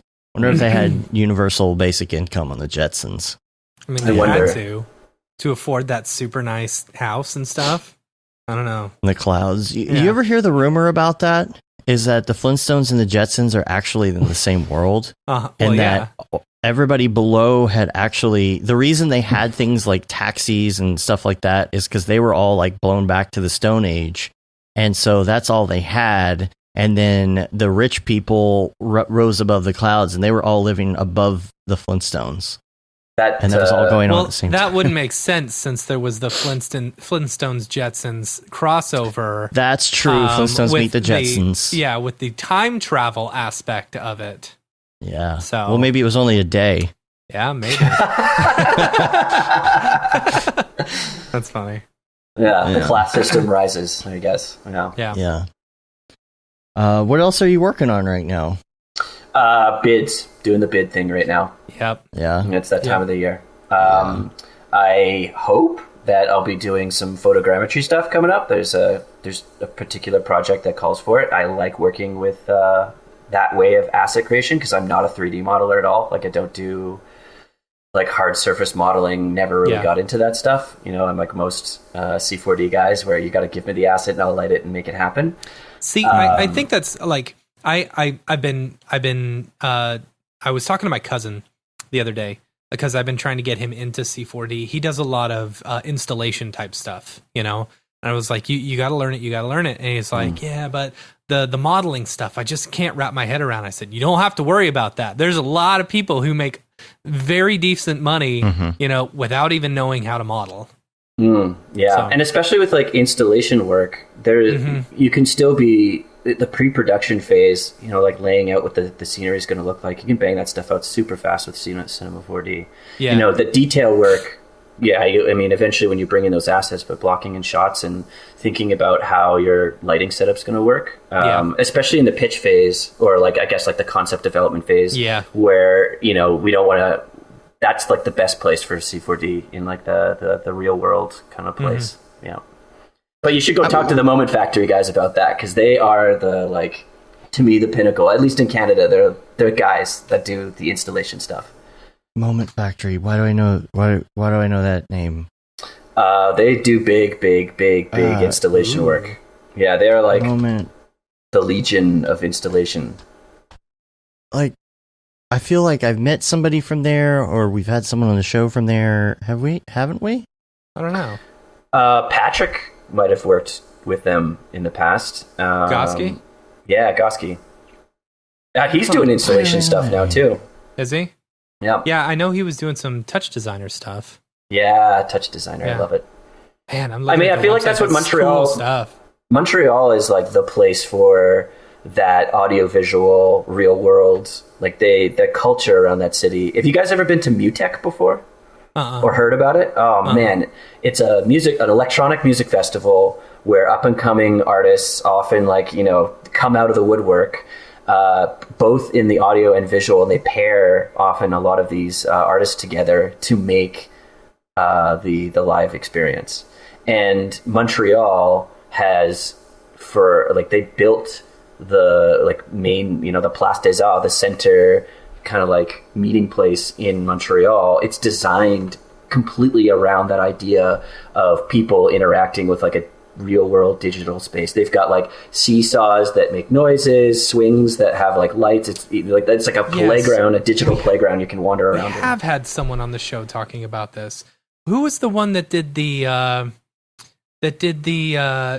no, it was odd Gavark. Yeah, I know who you're saying. I don't remember. She was at SIGGRAPH a couple of years ago. She was at SIGGRAPH. Yeah, I've got her up right here. Oh, right. Yeah. She was doing the hands, like the massive. Yeah. We have an interview with her somewhere from that year, I think. Man, I should remember. I'll have to go on it. And I can find because it was something like that. Was it Oud Gavark? I think so. Yeah. I know it was like so hard to remember how to pronounce her name. But you got it though. You got it. Here, I'll bring this way old thing up. Wow. Have you guys dabbled in Touch Designer yet? A little bit. I've downloaded it. I played with it a little bit. Yeah. I mean, you know Houdini now. You should be able to pick up Touch Designer. I mean, it was designed by people who used to work at Side Effects. Yeah, I mean, we went to the Dead Mouse show here.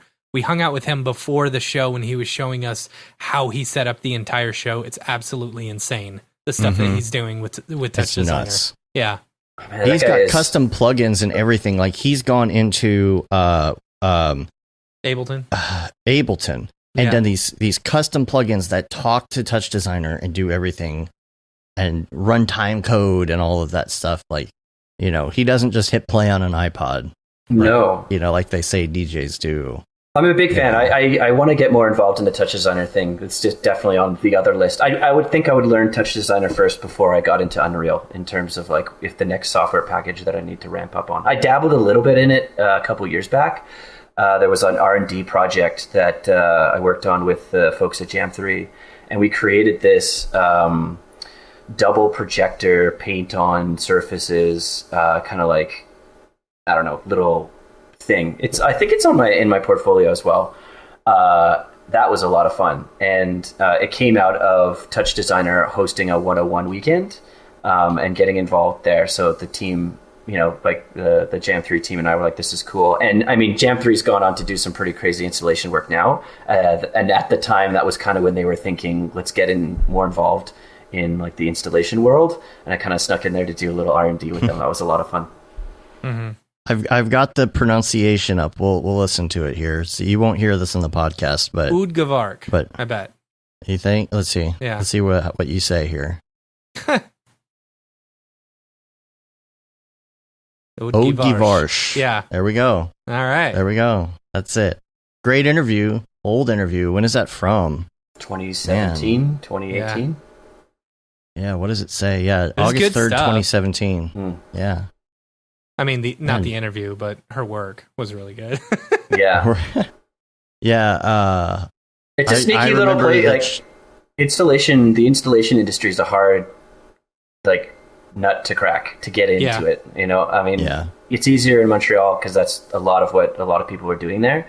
But you guys are into it now, right? Like you've done quite a few like live installations. We've done a couple. Yeah. We've done the videos thing is, for them and stuff. We do the stuff that's pre-made, not the interactive kind, so we don't have to deal with much touch designer or anything like that. But man, I remember that her presentation was so good, and I remember she was also a party animal. Remember? I don't remember that. She was like all about it. Like she partied like a rock star. Well, I'll be honest. If you do like a SIGGRAPH or NAB, Cinema 4D Maxon takes care of their artists. Yes, they do. I mean, Yes, I've never had anything like that before. That Vegas experience was like, if this was me, I mean, there's no way I could afford to do this. Right. Yeah. Yeah, they did. Oh, and by the way, somebody mentioned, and it's already out of the chat, but was it called, that video game, was it called The Last Night? Yes. That was it. The Last Night. Oh my God, it's so good. Yeah, is this the art? Yeah. Everything about this game, I'm so excited to go play this one. You know what sucks right now is Cyberpunk would have been coming out right now. I know. Oh, perfect timing. You're right. Yeah. It would have been, and now it's not. Yeah. We could all play Cyberpunk for the next 6 weeks. I know. Well, we will be when it happens. That game. Right. I'm going to disappear. Cyberpunk IRL. Oh, man. Right. That's true. We're all going to get sick of Cyberpunk. What about the Toronto Motion Meetup? Is that going to happen? So the meetups. Okay, I got it. This is really cool. So in 2012 was when I showed up in Toronto and didn't know anyone. I think CG Studios Maps had kind of been shut down, which was how I got my job in London. Was just showing up, using that website to go find studios I knew and just show up at their door and be like, "Hi, I'm from Vancouver," and they'd be like, "Okay." I'm like, "I got some stuff to show," and just kind of like weasel into people's doorsteps. Most of the time, people really enjoyed that. But there was nothing like that in Toronto. So if you didn't know, there's like 3, 4, 5 big studios, and then there's a ton of little studios kind of smattered around, but you wouldn't know it. Then Zach Lovett and Matt Greenwood and Tony Gold started the meetup, where once every Thursday or Friday, last of every month, you go to a pub, and slowly, the motion designers would start coming out of the woodwork. And then once the Facebook group kind of kicked off, it kind of exploded in, I'd say, like 2014, 2015. We just saw like a huge amount of membership, and we just kept this one thing the last Friday of every month, no matter what, you'd go to Handlebar, like the Kensington Market Bar we always go to. And then in 2017, was it 2017? No, it was 2018. I had figured we don't have anything like See No Evil. We don't have like an artist interview series or anything like that. And I wanted to make it a little bit different than, say, the SIGGRAPH presentations, which is, like, where did you come from? What was your journey? Insight, industry talk. What we would do, and I love this format. I'm hoping once I get settled into Vancouver, that's going to be the next kind of like pet project, is pairing two designers or a designer, an illustrator, or just someone who's working in the similar creative industry space that we are, that they don't know each other, buy a couple beers and spend an evening at making them ask what their journey was. And often once two people get comfortable and they talk about their journeys, there's going to be specific topics that they bring up that they're going to want to talk about. And we would just jot those down, and then like 2 weeks later we do an artist series, and it changed the group. There's a lot of people there now. Like last time I checked, there's over like 600 members, and I would say you could easily get 100 people at some of these talks to hang up, and for sure 40 to 50 people will come to the month end meetup, and the community is really strong. I'm really happy with where that goes. And then Momo, I went over to Montreal on one of their meetups, and holy cow, they have got a tight run ship. I think they're a non-profit now. Wow. Yeah, and there was talks. I did leave it in 2019. Like I passed the torch on to the next group, and I think they're working on kind of like merging the two kind of events together into like one bigger. Something's happening there where the two kind of organisms are going to be merging, I hope. Yeah. Because it was a lot of fun. I think it's important, especially in the remote land now. And even in as you know, like communities can get isolated very quickly. Studios can become white towers very quickly. And especially in the freelance world, you got to bounce around and meet other people that you're going to work with, right? Not just from because someone will have work for you to like move around, or say, hey, I love your work, you should go check out these guys, let me go introduce you. Your style like totally lines up with what they're doing, right? I love that. So what else? Do we have any other topics to talk about? I don't know. Are we out? My list is depleted. I didn't have much of a list today. It's been such a weird week. But we do have the Mograph recommend section to do. Of course. I don't know if you pre-wrote these down or not. If you've got something or not, we'll see. Let me see. I do have like a little bit of notes. I think we talked about. I've got a ton of books that I want to talk about. Yeah, totally. Oh, and some, I don't know if we have to talk about this, but I am always interested in especially at this point in my career, I am thinking, IP like what is it that I can do that's going to make money while I sleep, that goes beyond like the service industry stuff. I had a long talk last night with one of my friends about this. I don't know if we want to go into that, but that's definitely on my mind. Like I'd like to be making was a things. Discussion this morning, like that on the Monday meeting was residual income, because if you don't have anything coming in at the time, at least you've got that. Yeah. I mean, that's what we're thinking right now. People are buying our Houdini class, and it's like, well, at least there's that right now. People are still buying, and so like it's a little bit of a backup. It doesn't cover all the bills, but right. It's a good time to get into that for sure. You guys know who Simon Stalenhag is, I'm sure. Everyone probably on the chat knows about that guy for sure.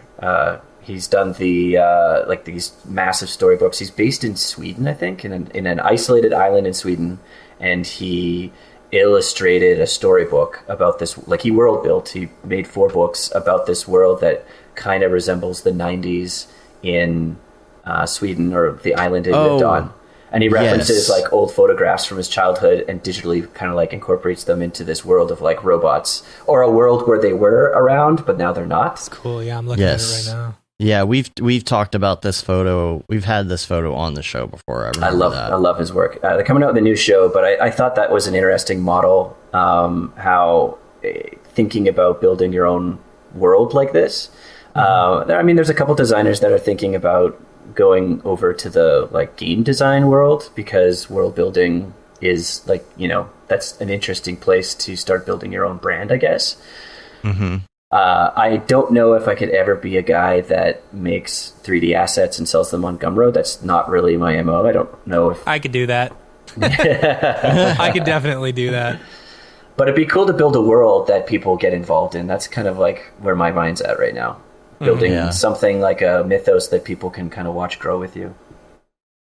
It's fun. I mean, every time that I play Grand Theft Auto and I start looking at the amazing, not talked about enough world that is just gigantic, and this the feat of all the texturing and modeling that went into that, it makes me want to go build a city block or something. Yeah, because I look at those details and I think, it'd be fun to make a world, and and like the persona of architecture is really fascinating. Like the leftovers of somebody's idea, and then like how people interact with it. I mean, like, love it. Yeah, yeah, that's cool. Let's do the Mograph recommends thing, because we can talk about books in there and everything. Yeah, cool. So we'll start out actually with your favorite movie. And these can be at the moment, or they could be overall. It doesn't matter, or both.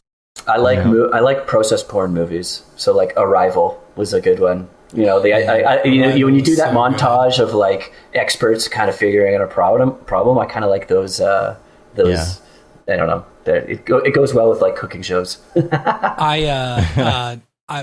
My wife is an English major. She's a teacher. My wife, and she's a librarian. I was like, you gotta watch Arrival. Yeah, I feel like you would appreciate it on a different level.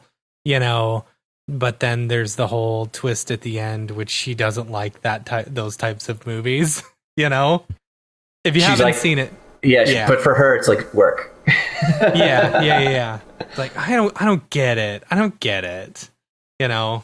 It's like, but it's so good. I was not expecting much from that movie when I went and saw it, or when I watched it, but I was just blown away. It was such me too.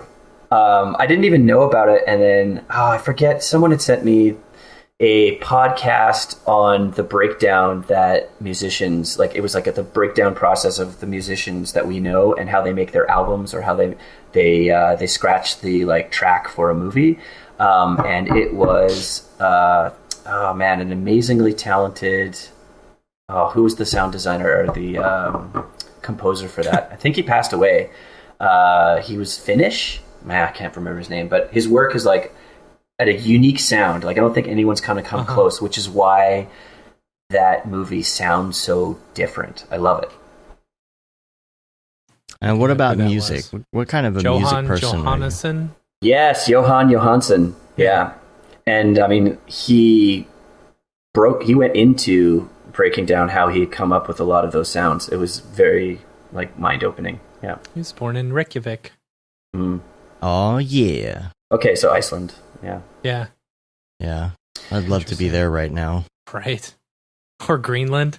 Nothing ever gets to Greenland. If you've played the virus game on your phone, you'll know nothing ever gets to Greenland. No, 20 people there are safe.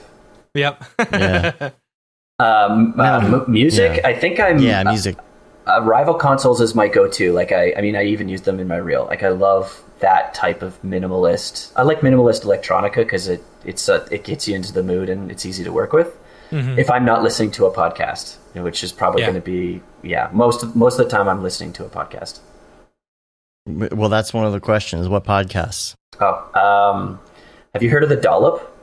The Dollop. That sounds familiar. I don't think it's an American history podcast where I think it's like one comic reads something he found about American history, and then to another comic who has no idea what the topic's going to be about, and it often goes on like a dark twist. He's it's kind of like cringe humor a little bit. It's pretty good. Okay. And then the Dynamic Banter podcast I absolutely love, and it's like Reddit, where if you've never been on Reddit, you're not going to get the first few episodes. You got to kind of like listen to a bunch of them before the inside jokes start kicking off. Right. I lose my shit on that one. It's like my brother and me can be like that too, where there's like a lot of inside jokes, or of course No Agenda. If you've ever heard No Agenda, so much inside, sound effects and things like that you're like, I do not understand what is going on right now. The dollop sounds fun. I may have to add this one. That sounds neat. Yeah, and they regularly do live shows. Well, not right now, but yeah, a lot of them are live shows, and they do go to Dallas quite a bit. Yeah, it looks like check it out. There's a few things. Yeah. And then there's the 99 Designs and like Radio Lab. Those are nice little pitter patters as well that I think everyone listens to. Yeah. Let's see. Oh, I was also going to ask you on the music side of that. Do you listen to things while you're working or not? Like, or do you listen and do you listen to different things? Because I listen to very different music when I'm working. Yeah. I mean, it's. I would say I listen to everything except for like pop country. That's pretty much. I'll almost listen to anything. If it gets me into the flow, then I'll probably listen to it. Yeah. A chill hop or something. Sometimes, or like Run the Jewels sometimes. I don't know. That aggression helps out too. And it sounds really good on Sonos, so it's nice when you're rotoscoping. Listen to no, aggressive music. I do not rotoscope. No. No. When I'm trying to work fast, yeah, I always do the dubstep when I'm trying to work fast. It just gets me going for some reason. All of that Skrillex. If I need to work fast, I'll shut everything off. Just because I need to focus in. But that only lasts for I'll probably do like sprints of silence. But for the most part, there's a little bit of music or a podcast or somebody talking in the background at all times. Do you ever find that words actually help you or actually hinder you? Like sometimes I feel like if something is talking in the background and I'm trying to type an email, I can't. Yeah. I gotta pause it for a second to type to hear my own thoughts. Mm-hmm. Only if I'm like storyboarding something or early like concept phases, I might find some music that has lyrics that might support the weird kind of trail that you're chasing after.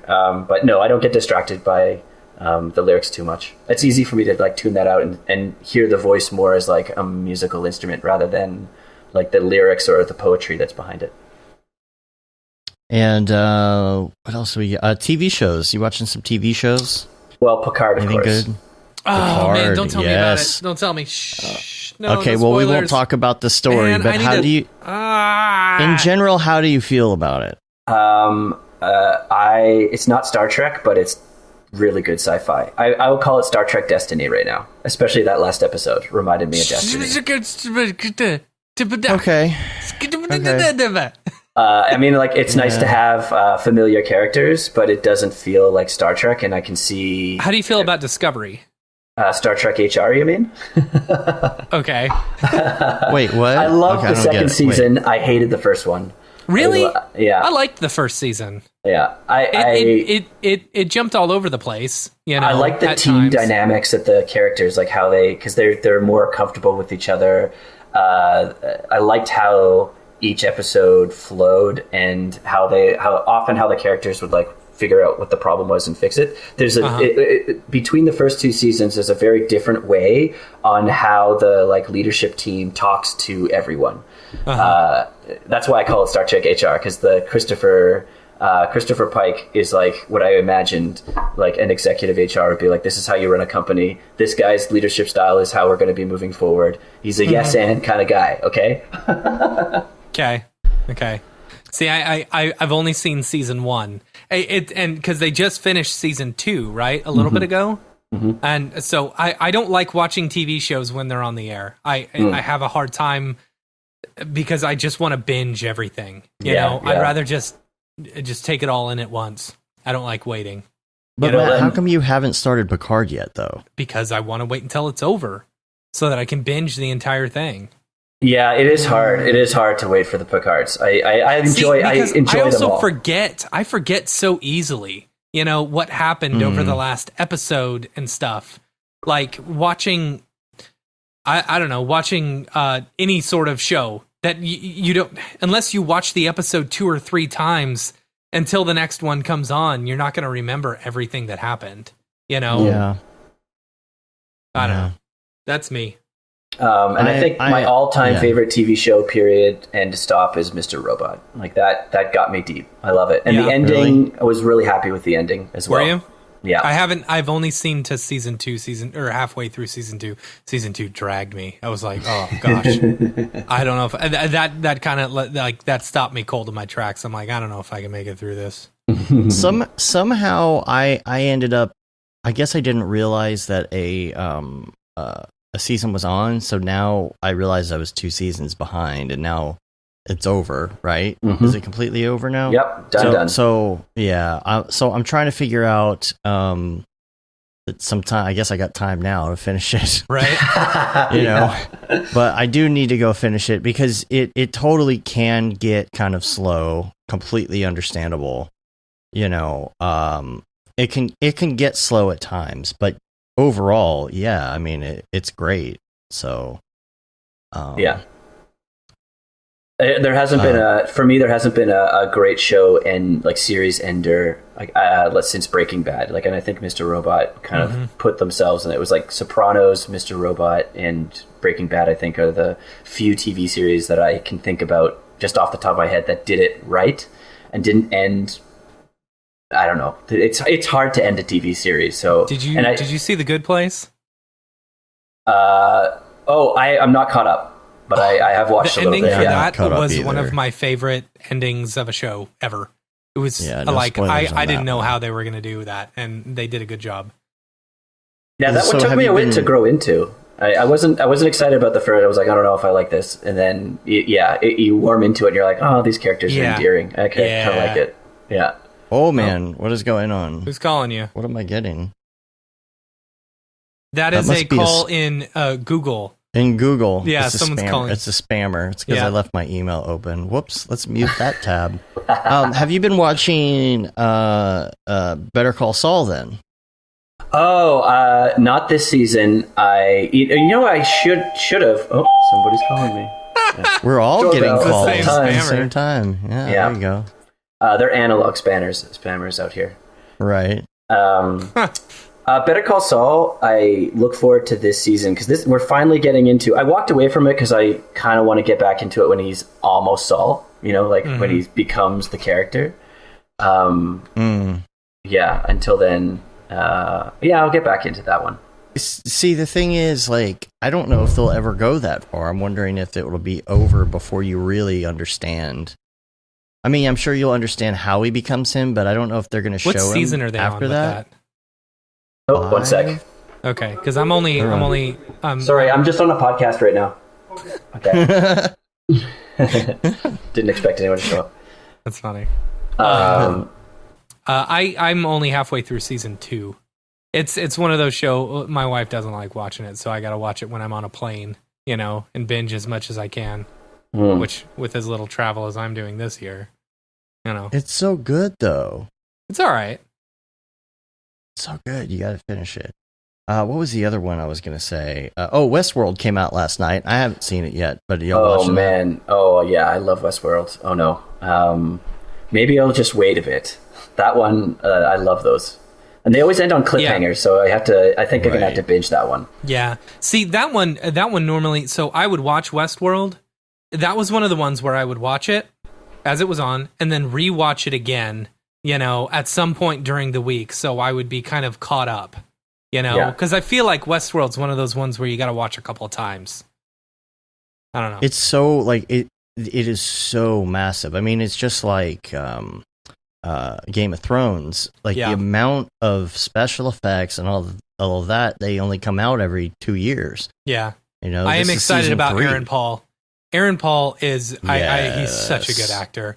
Like I used to think he was just this really bad actor, because I the first time I watched Breaking Bad, I was just like, Aaron Paul, whatever. But the second time I watched Breaking Bad, it's like, oh no, Aaron Paul is a good actor. He's a really good actor. Yeah, he knows how to suffer. His characters are like, he finds that kind of character and just revels in it. Yeah. All right. Any other TV shows right now? No. We need Rick and Morty more now than ever. Like, we need it now. Man, no one's doing anything now. Everyone's on shutdown. Yeah. Like all the movies are shutting down and stuff. And that I feel bad for a lot of the movies that were released within the past month, because they're shutting down theaters too. You know, it's like Hollywood's gonna take a hit. That's okay. Let them take a hit. Except for the VFX people. I hope that doesn't hurt them. Right. You know. Yeah. Now's your time, VFX people. Start. Well, you've got time. Start a union. Start a union. Oh yeah. Now you got time. I mean, they've tried a bunch, but it doesn't stick. Do people ever tell you that you look like Gavin Orsay? All the time. Yeah, I was going to say, you've got it. I was going to mention it, but I'm like, I'm sure he hears it all the time. Oh, yeah.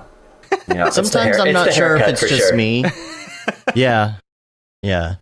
Sometimes I feel like it's just me. I'll be like, oh, so-and-so looks like this. And everybody's like, no, they don't. And I'm like, okay, never mind. I guess I'm wrong. Yeah. But I hope we run into each other one day. That would be hilarious. To satisfy that. And you'll do the Spider-Man thing where you just point at each other. Oh man, I gotta prep that in the back of the mind. That's really funny. What else is left? We already did podcast. What is your favorite plugin to use?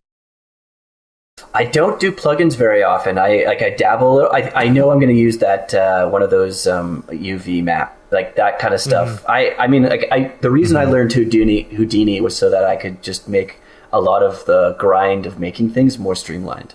Yeah. I mean, I feel like I'm more in Houdini trying to solve those problems than getting a plugin, because once it's there, you can save it off into a file and it will work on a lot of, like, pretty much anything. How much Houdini have you? I got into it in that 2018 was when I totally focused down on that. But I would say the goal is to get to Future Deluxe level, freeform creativity. I'm not there yet, and right now I'd say it's mostly I use it a lot for photogrammetry. The pipeline, the game design tools, the game design platform or tools they have in the Houdini shelf are amazing for taking insanely high geometry assets and reducing them down to, and spitting them out as different LODs that you can use for any of your projects. And the processing time, you can't beat it. It takes I could get a many millions polygon of a dude that's been photo scanned, and you can process that stuff out in less than an hour with UV maps and everything. It's brilliant. I love it a lot. Yeah. Because we actually had a question about that. I don't know if I'm going to be able to find it quick enough, but we did have somebody who emailed and was asking, what about game designer or people who are in gaming? Is a Houdini course something that's useful, because it is structured toward motion graphic artists and Cinema 4D users? And I was like, okay, well, I mean, we're not going to specifically talk about how this works with video games, but if you've never used Houdini before, this does teach you a lot of the basics that you need to know, and then from that point on, you can move to the video game aspect of it. Yeah, definitely baby step Houdini. Yeah, you got to find. I found it easy just Houdini, you can pick up our course, Stop Being Afraid of Houdini. Available at mograph.com/classes. Yeah. Oh my gosh. I guess that I set that up. I appreciate that. I appreciate the setup. Yes. Yeah. Now's the time to learn. You got the time. Yep. Telling you. I wouldn't say it's clicked yet. I don't think I've gotten the aha moment yet that I think you do with all the software, but it's almost there. I'm excited for when that day happens and I can start. Actually, that's an interesting question. Are you, for the Houdini people are they using it for like art direction, concept work, like previs, look development? Because I find like that would be Cinema 4D, right? Yeah, that's what I do. It's a little like I want to just go full Houdini, but I feel like I don't have the setup locked in where I could just quickly, bang out a couple ideas. Yeah, it's just so much easier. It's just so much easier to get into cinema and just block stuff out and do whatever, I mean, I'd love to meet a Houdini artist that's gone down that path, because I think that would be fascinating and interesting. Just to have one software package like for absolutely everything. I mean, Houdini is going to take time to get good at it, but once that happens, I can totally see myself going full Houdini for all 3D needs. Yeah.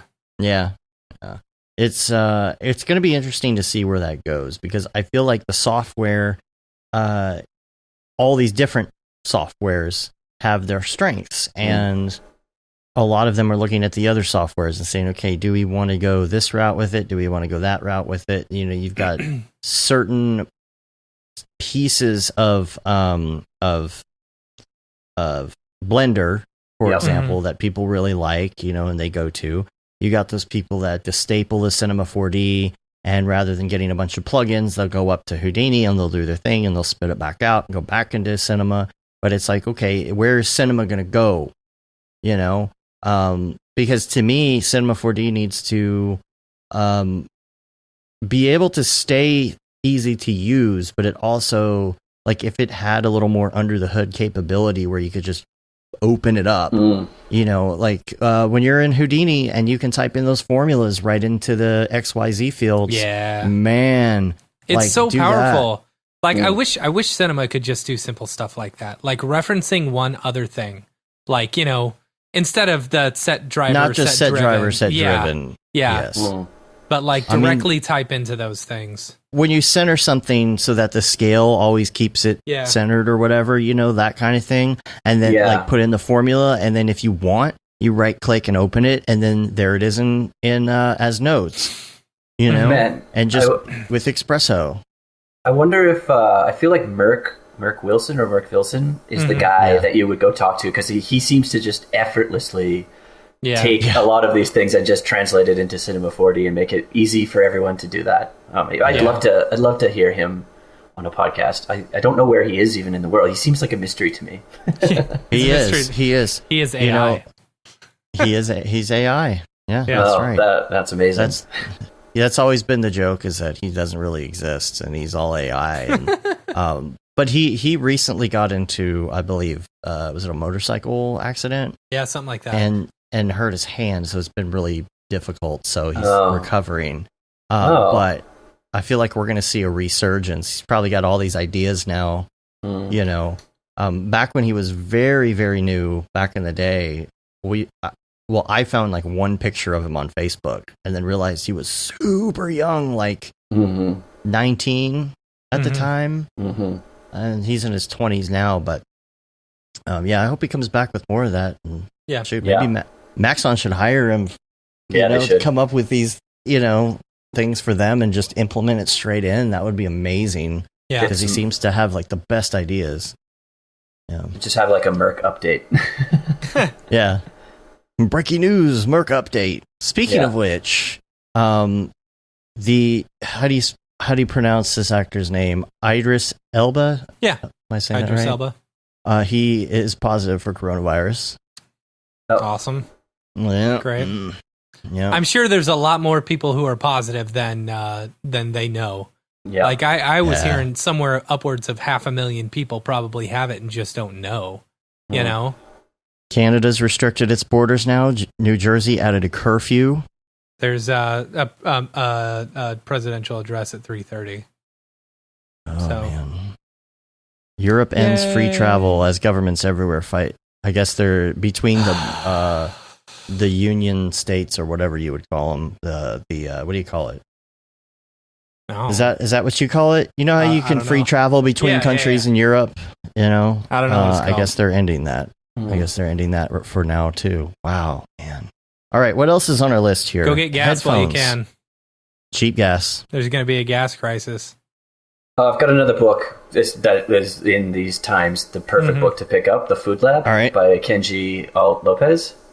The Food Lab? Man, that's, if you're going to get into cooking, that's the book. It's a cookbook that he used the scientific method to explore each component of food that you're going to cook with, what the temperature should be at, and kind of like if you've never cooked or you're just like a online recipe guy, the first half of this book is really about like understanding the foundation. And because he approaches it like a scientist, I found it like really approachable. And the chili and bolognese sauces in there might be the best I've ever had in my life. Huh. Yeah.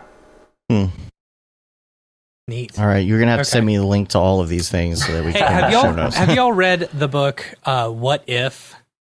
See who it's by. It's okay. What if serious scientific answers to absurd hypothetical questions by Randall Munroe?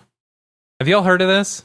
Nope. So I've been thinking about this like nonstop because he answers these really scientific or really stupid questions scientifically, right? Like what would happen if you had a mole of moles, or or what could you make a jetpack with guns that would propel you off the ground?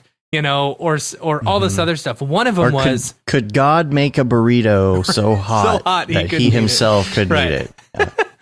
So another one that I've been thinking about was someone asked, what if it takes 2 weeks for the flu virus to go away, what if everyone just stayed in their house for 2 weeks? And I've been thinking about this a lot ever since. Right. It's a really good, and he talks about the economic implications of every single person staying home.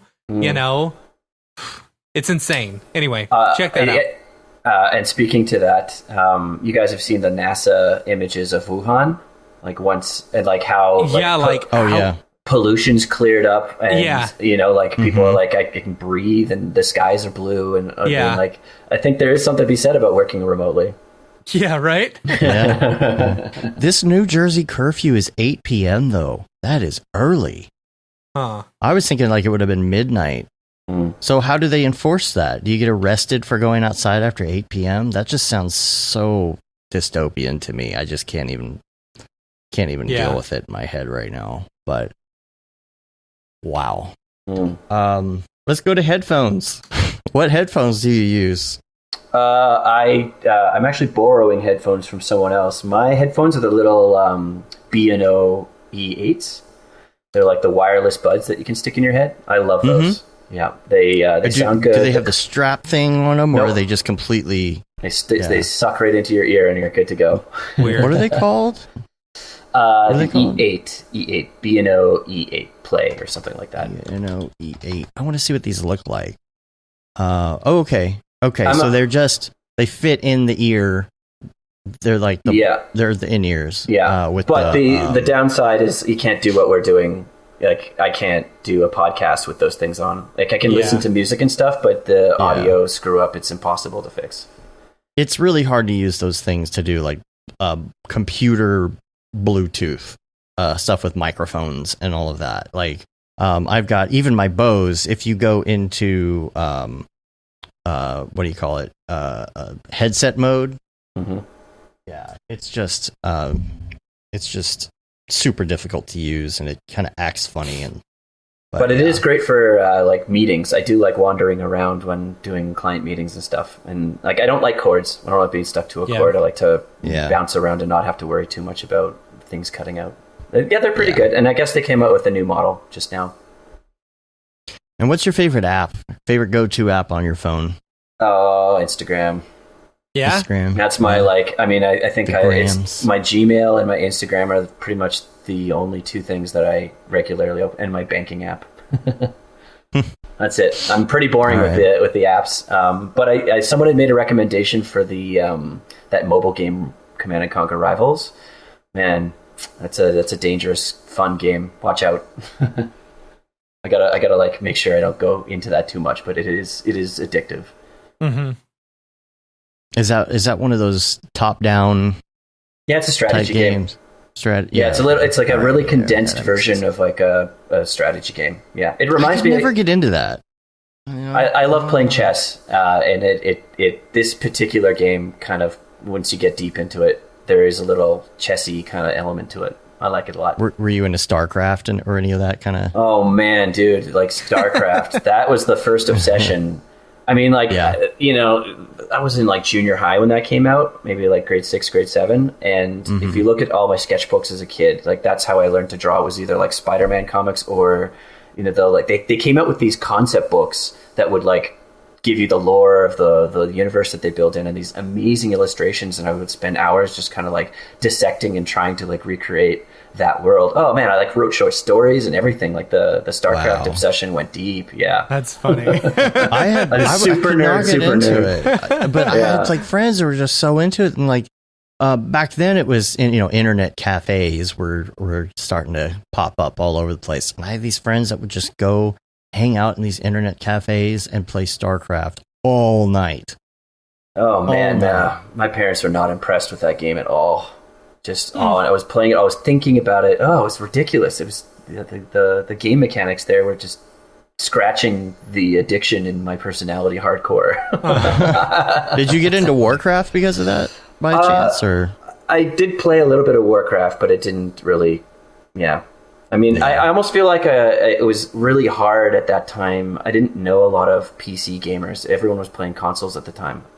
It wasn't until whatever that era was when StarCraft came out. And like Diablo, and I don't know, what was that, like the late 90s? That's probably when the computer addiction kicked off for everything, to a point where I'm like, I'm just going to make a career about being in front of the computer all the time.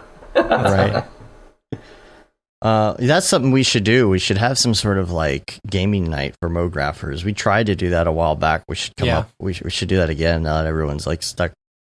Play some Fortnite or GTA. It'd be fun if you could get something. Okay, so there you go. We'll talk about the multiple like NDI streams, right? So you get like 4 or 5 people on, and you create this like picture-in-picture of everyone, everyone's screen, so you can see what's going on. If everyone can just plan their renders, off to the farm at the same time, so that you can all play one game together. Right. I wonder if you can pull NDI streams from Zoom meeting, because that would be the easiest way to do it. Yeah. We'll see. Yeah, that would be fun. And then the last one is your favorite life hack. My favorite life hack. I don't know if I've got any particular favorite Wash life your hack. hands. Wash your hands. I don't know if I've got any crazy life hacks.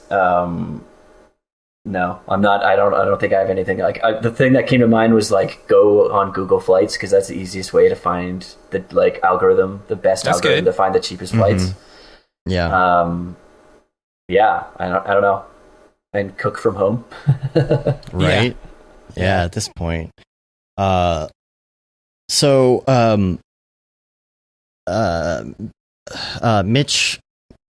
Mitch Myers, his was turn the toaster on the side for some bomb-ass grilled cheese. If that gives you any direction, I don't know. If you think about it, if you think of something, let us know. Well, you could always use your old sauces as like a shakshuka. You know what shakshuka is?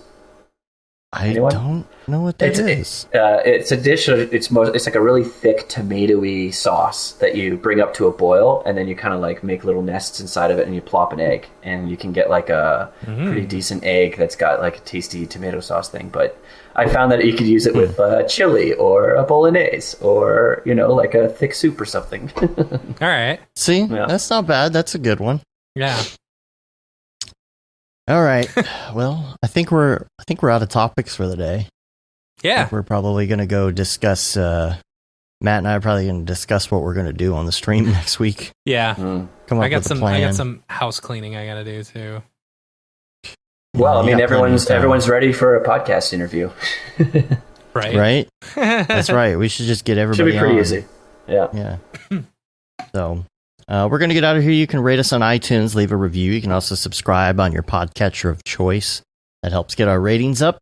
Subscribe to our newsletter as well. I guess I'll be sending that out here. I'm supposed to send it out tomorrow. I'll probably send it out this week.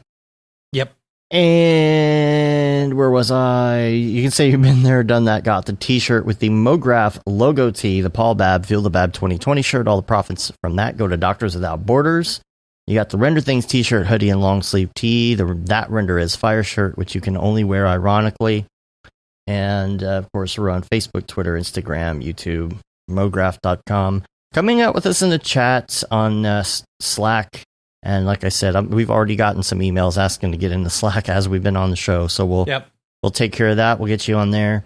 Already did. Don't worry. Oh, you did? Yeah. Nice.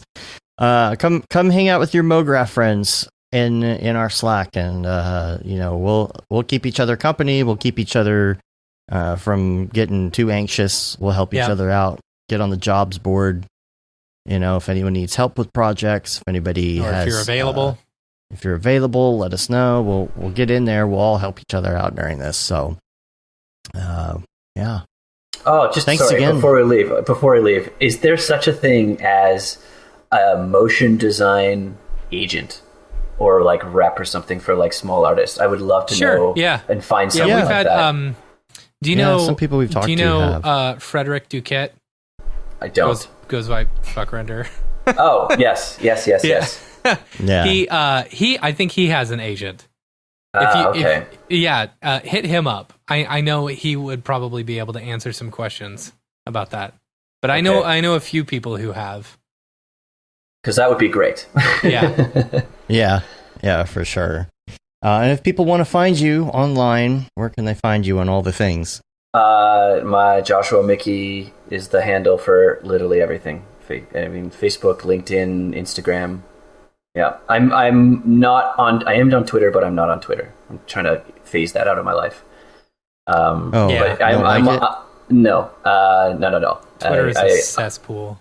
Facebook is what Instagram, I want to filter out of my life. Yeah. I want to, but I mean, like friends and family are on that one. That's going to be a tough one to ease out. Oh, but I do have the Facebook Eradicator plugin for Chrome, which just removes the wall. So I actually don't know what people are doing on Facebook. Wait, what is this called? It's like a Facebook feed eradicator. Really? It removes all the ads and all the wall.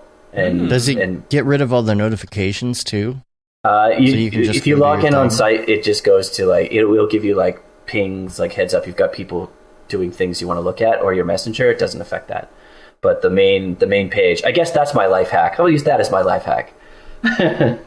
Yeah. I mean, it's a piece of mind. I want to look it up. It's in the Chrome extensions. Oh, Chrome extension. Okay, yeah. Gotcha. Cool. Yeah, I'm totally going to do that. Right now, I'm just like, whatever. All right.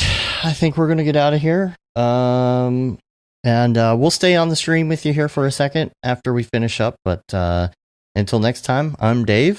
And I'm Matt. And I'm Josh. And keep fit and have fun. Have a good one. Later, yo.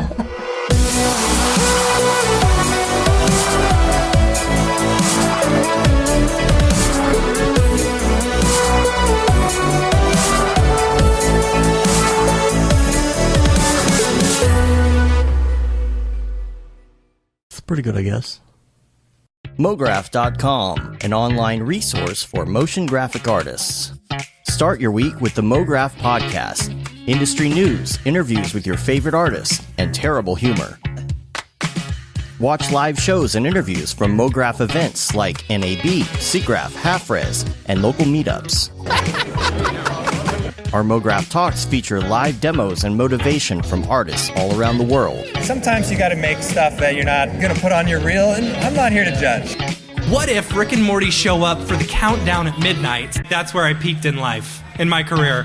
We gotta stop this thing, Rick! It's gonna kill us all! Hear from the people that create your software, design your render engines, and artists that are changing the face of modern motion graphics. You get that render done. Yeah, you better frame what? Mograph tutorials and online classes will teach you about Cinema 4D, After Effects, as well as other popular software and render engines. Throw in the HDR Studio, take the render settings, pick the HDR, put in reflection, and gorgeous. Branch into new software. Learn time-saving tips, techniques, workflows, and lessons that'll keep you up to date in the world of motion design. Oh, brother. Those are some of my favorite elves. I love projects that scare me. When our art director comes to us and asks for something that I had never done before, man, it gets me pumped. Join the conversation in our live sessions. Check out our plugins or join the hundreds of daily active users in our Slack channel for technical help, advice, contests, or just to joke around. Real nice banana. Ah, that's so funny. All right. I'm going to live forever. Subscribe today and get the latest updates on our YouTube and other social media channels. Take all your dreams and just do it! We don't care how you get here, folks. Just get here. Subscribe to Mograph.com.